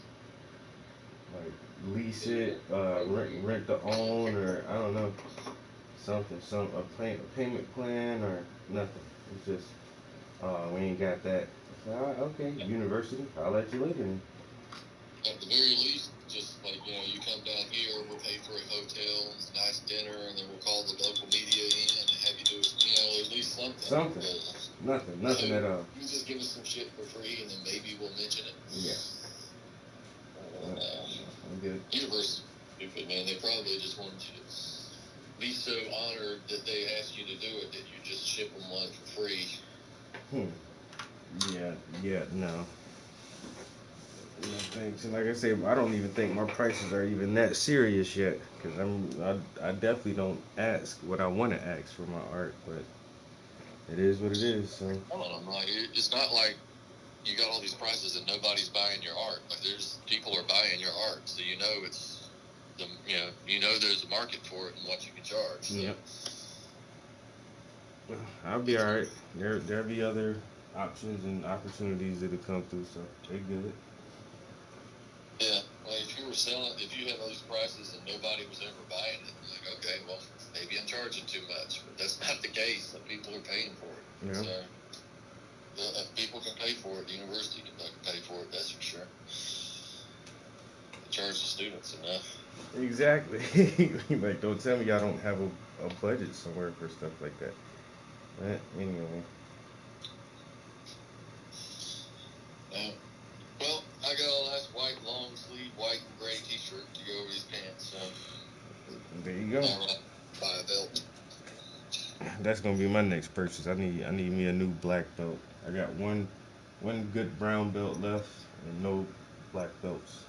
I feel like a karate master saying that shit. Where's my black belt? I've been spending way too much money these last few weeks. You've been spending probably just enough money. You've been stingy to yourself for too many years, bro. What's that? You've been stingy to yourself for too many years. Well, Christmas got me. That converged with me trying to buy new clothes and buy some stuff for the house. That Christmas set me back a little bit. But I've been going out, and I'm about to go eat brunch, and I know the guys at the bar, so I'm not gonna just give them the 20%. I'll give them like an extra $5 or something. Before you know it, I spent $20 for breakfast. Jesus Christ. Guess that's not really unreasonable, but. No, I spent $100 on 2 meals in 2 days, bro. Damn, you embrace it? Yeah, well, me and my homie went out. Me and Tamara went out, and I brought our lunch, and that was $42 plus a tip. Might as well say $50. And then me and my girl went out and spent about the same thing, like $40-something plus a tip. So that was $50. And just in 2 days, $100 just on 2 meals, yeah. Oh yeah, that's actually what got me worse than anything. Is I went out with those girls downtown. Mm-hmm. That's kind of what's getting me. Is I've been going out on the weekends and I've been paying for another person. So we went out to town hall. Mm-hmm. My bid with the drinks was $49. Oh wow. No, it was $42, and I gave the bartender $10. So I paid $50 for drinks, and that was one round. Damn. And I mean, they got the rest. They got dinner. So I spent $60 that night. $70 as I went to another bar. So, like $70 in a night, and then breakfast the next day. Like that's $100 in 2 days. Mm-hmm. So, I mean, I enjoyed it. Yeah, true indeed. But it's just like, oh, that's all I can do until next pay period. It's like shit. I've been decent about saving money, but like between that and then I had to buy the Christmas gifts, and then you didn't have to buy Christmas gifts. Stuff. It's see my little nest egg starting to dwindle, but I just don't want to like fucking sit home and stuff for right now. So, but nothing happened that night. We went out and my friend that introduced me to her friend. Mm-hmm. Her friend must be like in her 40s, but she's Puerto Rican. She's fucking hot. Mm-hmm. Puerto Ricans age pretty well, man. Yeah, and she was fun too. But she has migraines, and she said she was still in the middle of a migraine, and she drank 2 White Russians, which are really strong. I couldn't tell if it was the migraine or the sugar in the drink or the alcohol. But anyway, she got sick. And puked and had to go to the bathroom and puke, so he had to walk her back to her car. Oh damn. Might have been the drinks. They drove separate? No, they drove together, but only one was sober enough to drive. Mm. I walked with them back to their car, and then another friend was downtown, so if you're downtown, come to the dispensary. So I went to the dispensary. You just hang out at the dispensary now? What's that? You was hanging out at the dispensary? I went to the dispensary afterwards. Oh. But I think I just need to go somewhere where the drinks are cheaper. It's just... Cheap drinks are always the best. You know where the cheapest drinks are at? At my house. I always got the cheapest drink because after I buy the bottle, I don't charge myself to drink. We went to Appalachians last night, and it was Dalton's birthday, so we went out to Appalachians. One of my friends, I don't understand why he did it. He asked me, "Can you mind if I park my car in your driveway and I ride with you to the bar?" And I said, "Yeah, okay, that's fine." It doesn't make any sense, especially he lives in Florence. And he got there and got drunk as hell. I said, "All right, man, you mind if I crash on your couch?" Oh my God. Yeah, you can, but like, you better get that puking shit out of your system before you get to my house. Like, that's $100 rug down there. If I had to buy new furniture, could you puke on it? Problem. But it wasn't an issue. Yeah. So you went out with hot chicks and wound up having to do sleepovers. That's nice. No, different nights. Oh. I didn't even say Jesus Christ. No, that was 2 nights. That would have not have been a win. There wasn't a win anyway. When I went to the dispensary, I was trying to flirt with the bartender. Mm-hmm. I used to work at a coffee shop. Cute brown hair girl, a bunch of tattoos and stuff. And I talked to her for about half an hour, and all of a sudden I said, "Hey man, you know that's Chad's girlfriend, right?" And it's another friend of mine. "No, I didn't know that." Kind of feel like a dick now, but. Oh well, like you say, you didn't know, so if anything ever is said, just, "Hey bro, my apologies, you got a hot girlfriend, yo, shit." Yeah, when I found out, I stopped, so. But, yeah, you stopped like a gentleman should, don't keep hitting on the taken woman. And the thing is, was she flirting back? She was talking, but she's a bartender. Yeah, pretty girls talking always seem like flirting, but it never is. Yeah, like I think she was just, because she remembers me, and I think she was just having a conversation. Mm-hmm. I don't recall her being any extra flirtatious or anything. And it was just like 5 of us in the whole place, so I think she was just kind of relaxed because she wasn't busy and stuff. So I didn't say anything like out of the way, so it shouldn't be an issue. Like I said, if he does have an issue with it, I never fucking knew you guys were together, so can't blame me. No, can't blame you.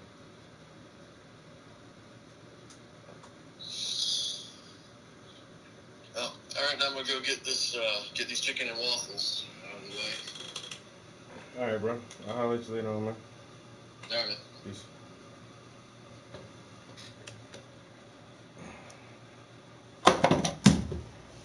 Otterbox.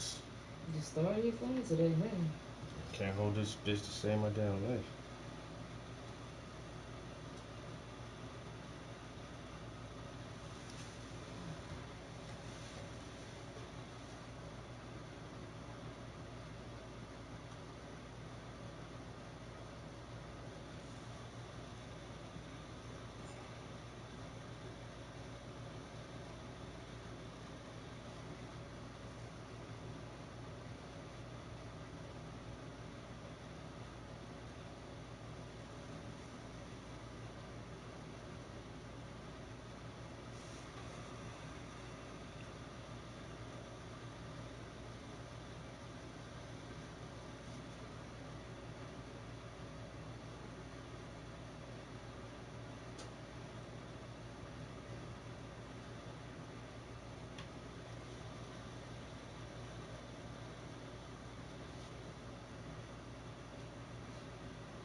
essays for school, but I also write sales descriptions for my Etsy shop. I use Grammarly on my work emails and also on my cooking blog. Grammarly is a game changer for me at work.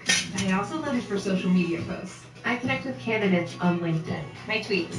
Message boards. My resume and cover letter. I write superhero. The floating city of the future in Saudi Arabia, the new DJI Mavic 3 drone, Google's robotic assistants, the Apple Car concept electric car, micro robots for point-to-point drug delivery, and other high-tech news in today's One Issue.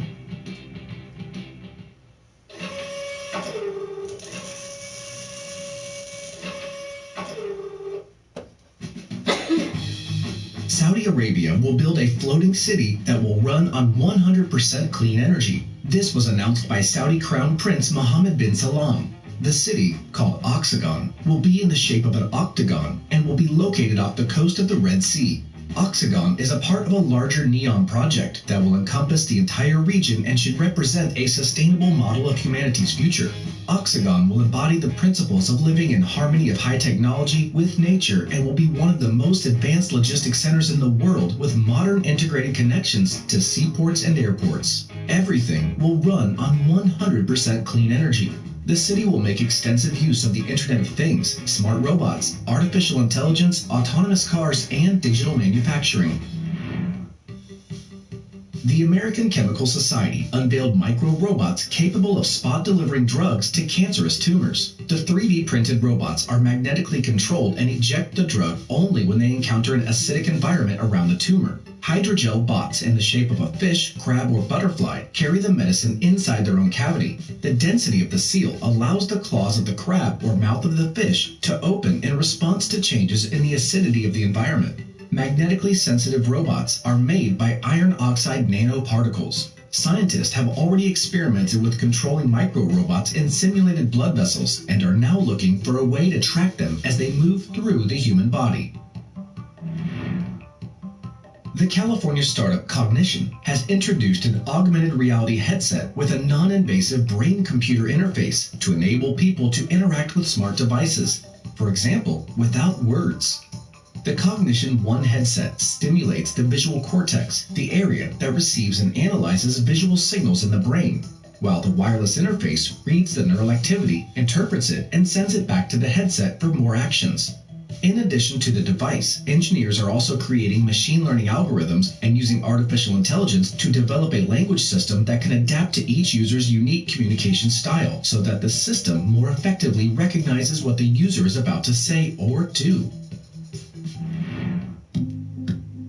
The experts at the Vanarama have studied Apple's transportation-related patents and created a three-dimensional model of a possible electric car based on them. In the view of British designers, the Apple car has a one-piece glass roof, sunroof, windshield, and retractable handles on the doors. The mesh grille on the bumper is reminiscent of the design of the Mac Pro. The signature white and gray color is reminiscent of Apple tech as well. The main feature is the lack of a center post between the front and rear doors. This type of design usually reduces body strength. However, Apple's patent details how diagonal support sections will be added to account for the reduced rigidity. Given Apple's history, the designers included a that covers the entire dashboard of the interior of the car.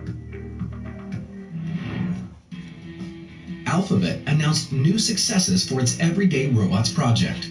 Versatile and trainable robots have arrived at Google's Bay Area campuses, where they will do the cleaning, sorting trash, dusting, and more. The robots can move small objects, such as cups, and even open doors on their own. The company promises that the new robots will be able to work in fully unstructured environments, such as homes and offices. That is, the devices presented by Alphabet are able to perform atypical tasks, such as taking out the trash, cleaning the kitchen, or even folding laundry, which is incredibly difficult for even most modern humans.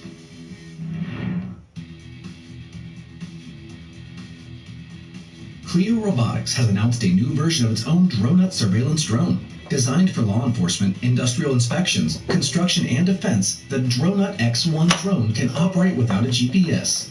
A special feature of the drone is its patented thrust vector technology, which allows the extractor design to remain stable during flight. To overcome efficiency issues, the drone uses propellers rotating in opposite directions, which are positioned on top of each other and surrounded by a shroud. This design allows the drone to safely bounce off objects and people. And for now, though, the drone can fly for only 12 minutes. The Japanese startup Teleexistence introduced a new robot designed specifically for a chain of stores and Family Mart. The TX Scara robot is equipped with the patented TX Gordon artificial intelligence system and can work independently. But if an error occurs, the robot is connected to the operator. The bot can work in a tight space and determine itself which items to actively replenish based on sales data. It will do the job of restocking the beverage shelves in the back of the store 24 hours a day and in freezing temperatures, taking the task off human workers. NTT Docomo unveiled a new ultrasonic-powered drone equipped with a high-resolution video camera. The helium-filled inflatable drone shoots high-quality video. It's safe and silent, and its design does not imply the presence of blades. On the other side of the cylinder are two small ultrasonic modules that produce tiny vibrations. They disrupt air movement and push the cylinder left, right, forward, backward, up or down as needed.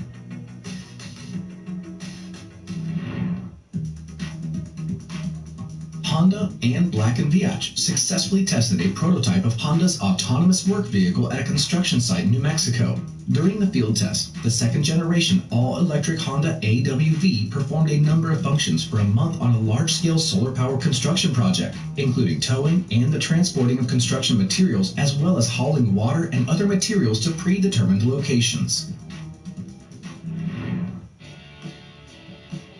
The Fraunhofer Institute for Manufacturing, Engineering, and Automation introduced a robot for assisting in nursing homes and hospitals. CaroBot 4 can work safely alongside people. The robot has improved environmental perception and a safe object grasping system. It can reliably recognize people and determine what they are doing thanks to machine learning processes and adapt their behavior so that everything works safely.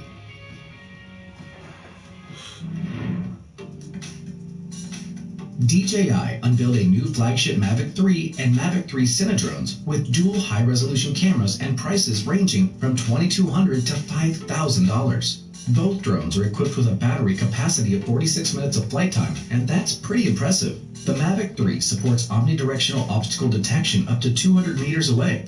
It's also announced improved return-to-base functions and an upgraded pilot assistance system. The proprietary communication technology is also updated. The range of the OcuSync 3 Plus is up to 15 kilometers, broadcasting 1080p video at 60 frames per second to a smartphone or controller.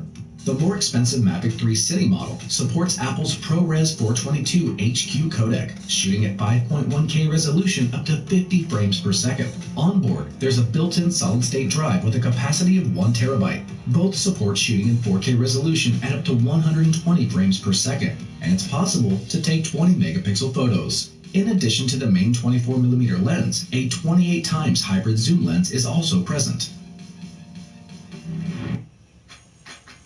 We're here for the makers, the snowflakers, and door decorators, the perfect gift givers and festive outfitters, the joy senders, cheer spreaders, and the ones who make the holidays a splash more magic.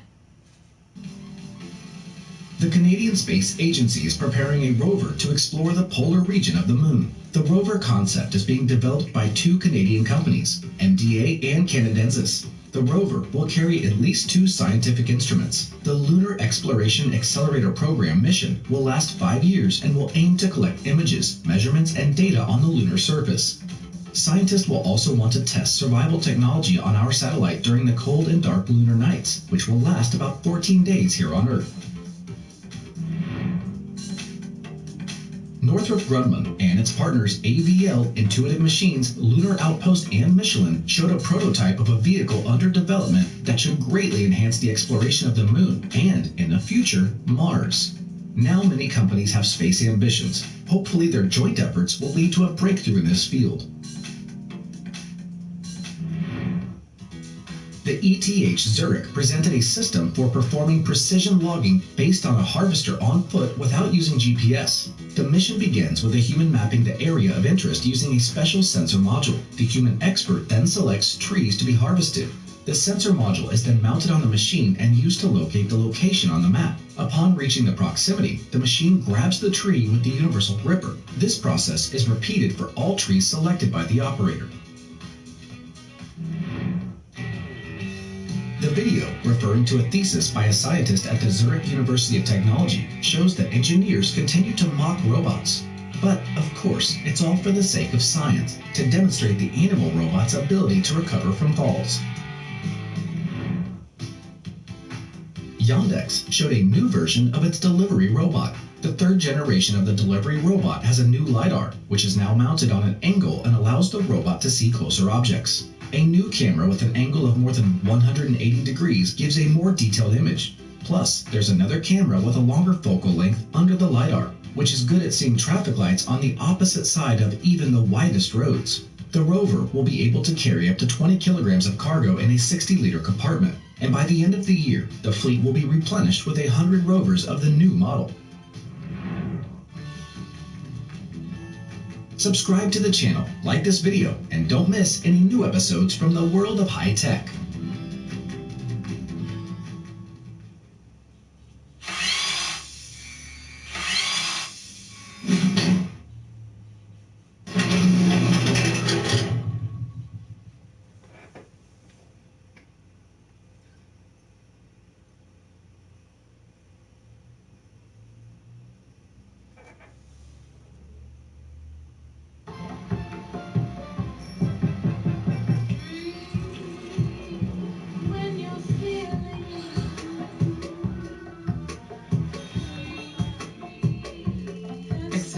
Let there be change.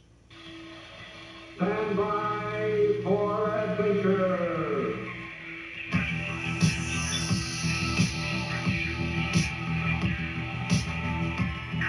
With conventional fuel rockets, it would take 16,000 years to get to the nearest star.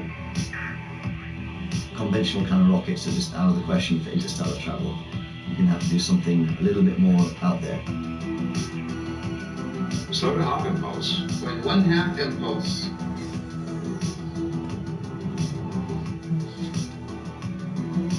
What we're trying to do is build an impulse engine like you hear on Star Trek.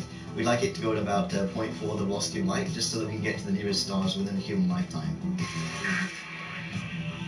There's no burnt up fuel, there's nothing being shot out of a tailpipe, and it's the gravitational field that actually will propel this thing forward.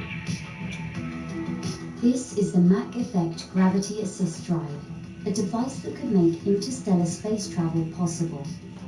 But the Mega Drive, as it's known, is also a design that hinges on some pretty controversial physics. For many years, you work on a project that people think is nuts, and you're likely to be regarded as nuts too. Now, after 30 years of fine-tuning, this pair of scientists might finally be close to getting the results they've been hoping for. And NASA are taking the idea seriously. If something like that were true, it'd be earth-shaking. It'd be groundbreaking, revolutionary new physics. But those sorts of advancements don't come along very often. That would be a pretty extraordinary claim to say that we've put this new spin on the way the universe works that we didn't know before.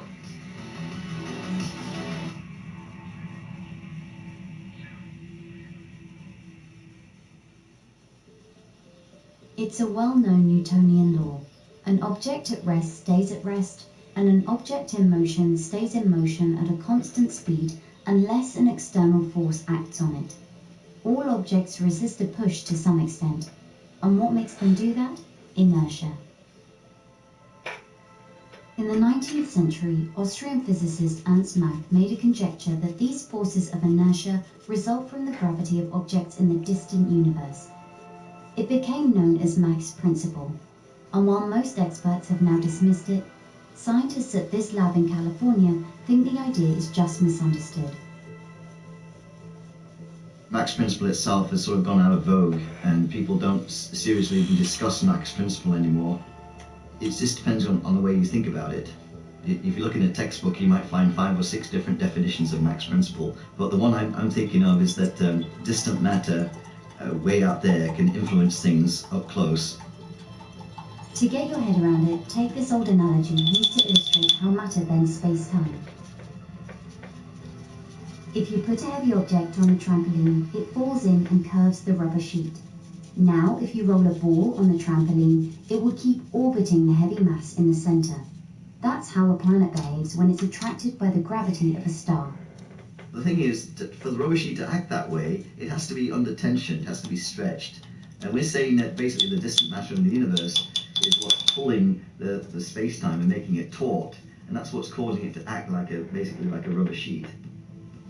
The stretched rubber sheet is loaded with potential energy, and according to the team's understanding of the Mach principle, so is space-time.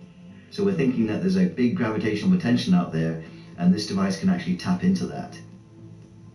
Imagine the space-time of the universe as being like a very, very flat lake, and you're sitting in a rowboat, the kind that has the seat that moves backwards and forwards, but you don't have any oars. Instead you have two great big buckets, like big trash cans. While you stay forward in the seat, the mass shifts around and the boat moves forward. That's conservation momentum, another Newtonian law. If there are no external forces acting on a system while it's moving, its centre of mass has to stay in the same spot. And so the boat is moving to compensate for the different distribution of mass. And what you're going to do is you're going to dunk the buckets into the water, which is the universal space-time, and now you're a lot heavier than you were. Now you're going to slide back in the seat, and as you slide back, the boat is going to move under you so that your centre of mass remains in the same spot. The boat actually moves forward as you slide back in the seat. Then you can dump out the water if you don't need it anymore, and then you repeat that process. The Mega Drive works in a similar way. The part which is doing all the work is a stack of piezoelectric crystals, the same kind of material that's in your electric toothbrush. When you apply a certain frequency of electric current, the crystals expand and contract, which causes the whole device to vibrate. But the Mega Drive is set up to vibrate mainly in one direction, which causes it to accelerate slightly. The team says this acceleration enables the device to tap into the gravitational potential of the universe. By borrowing some of its energy, the crystals change mass and the device starts behaving like our rowboat. That mass change is what's causing the propulsion, because each crystal kind of moves in this sort of fashion, so the whole stack is in this breathing mode, which moves backwards and forwards. As it gains energy, it increases mass, and then it shrinks again and loses mass. If you time it just right, you can actually make that thing move forward.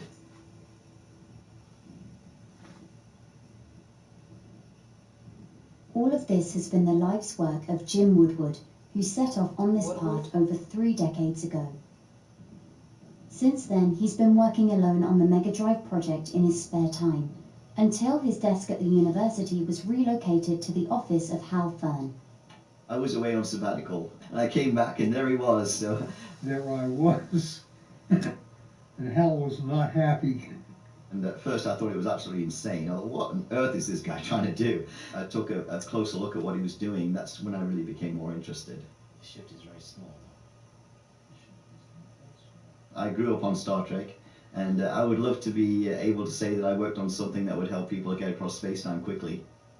If the theory turns out to be correct, and we are really tapping into the gravitational field, it would be a serious breakthrough. It's just I've got to prove it. Hi, Shell, are you there?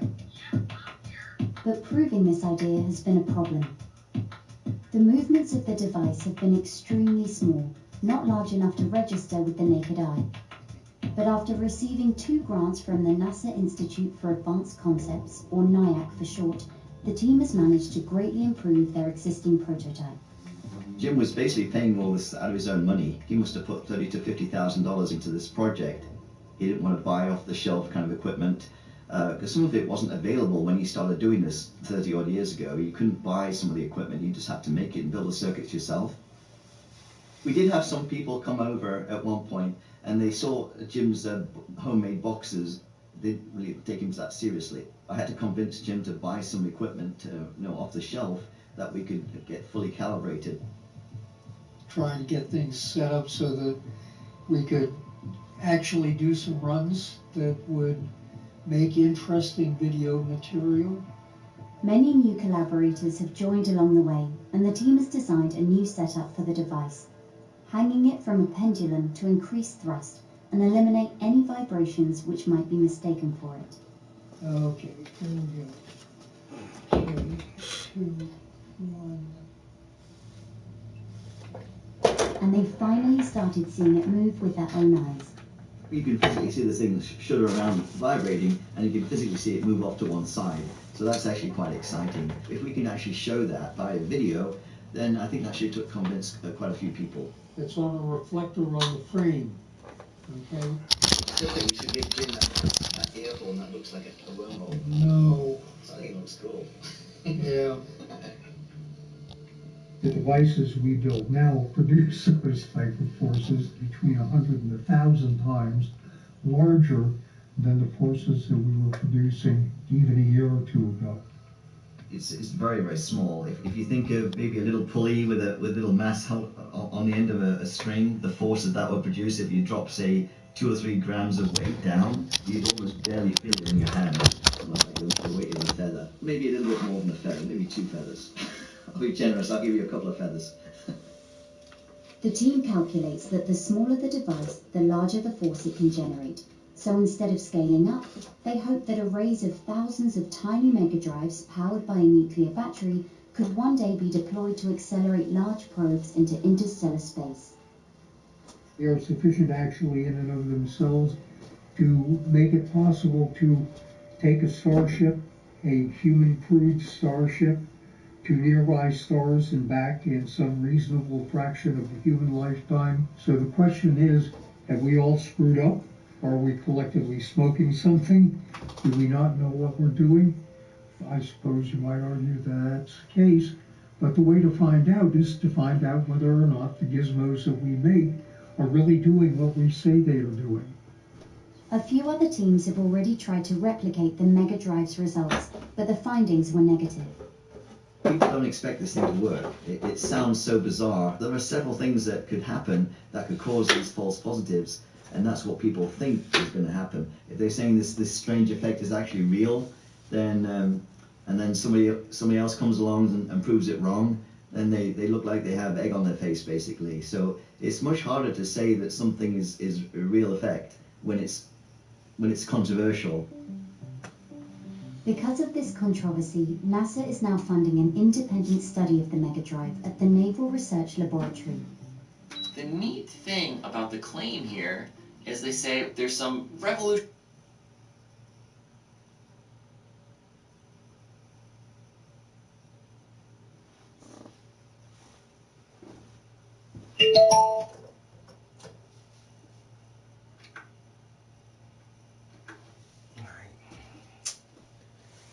There's some good solid hours in the studio this morning.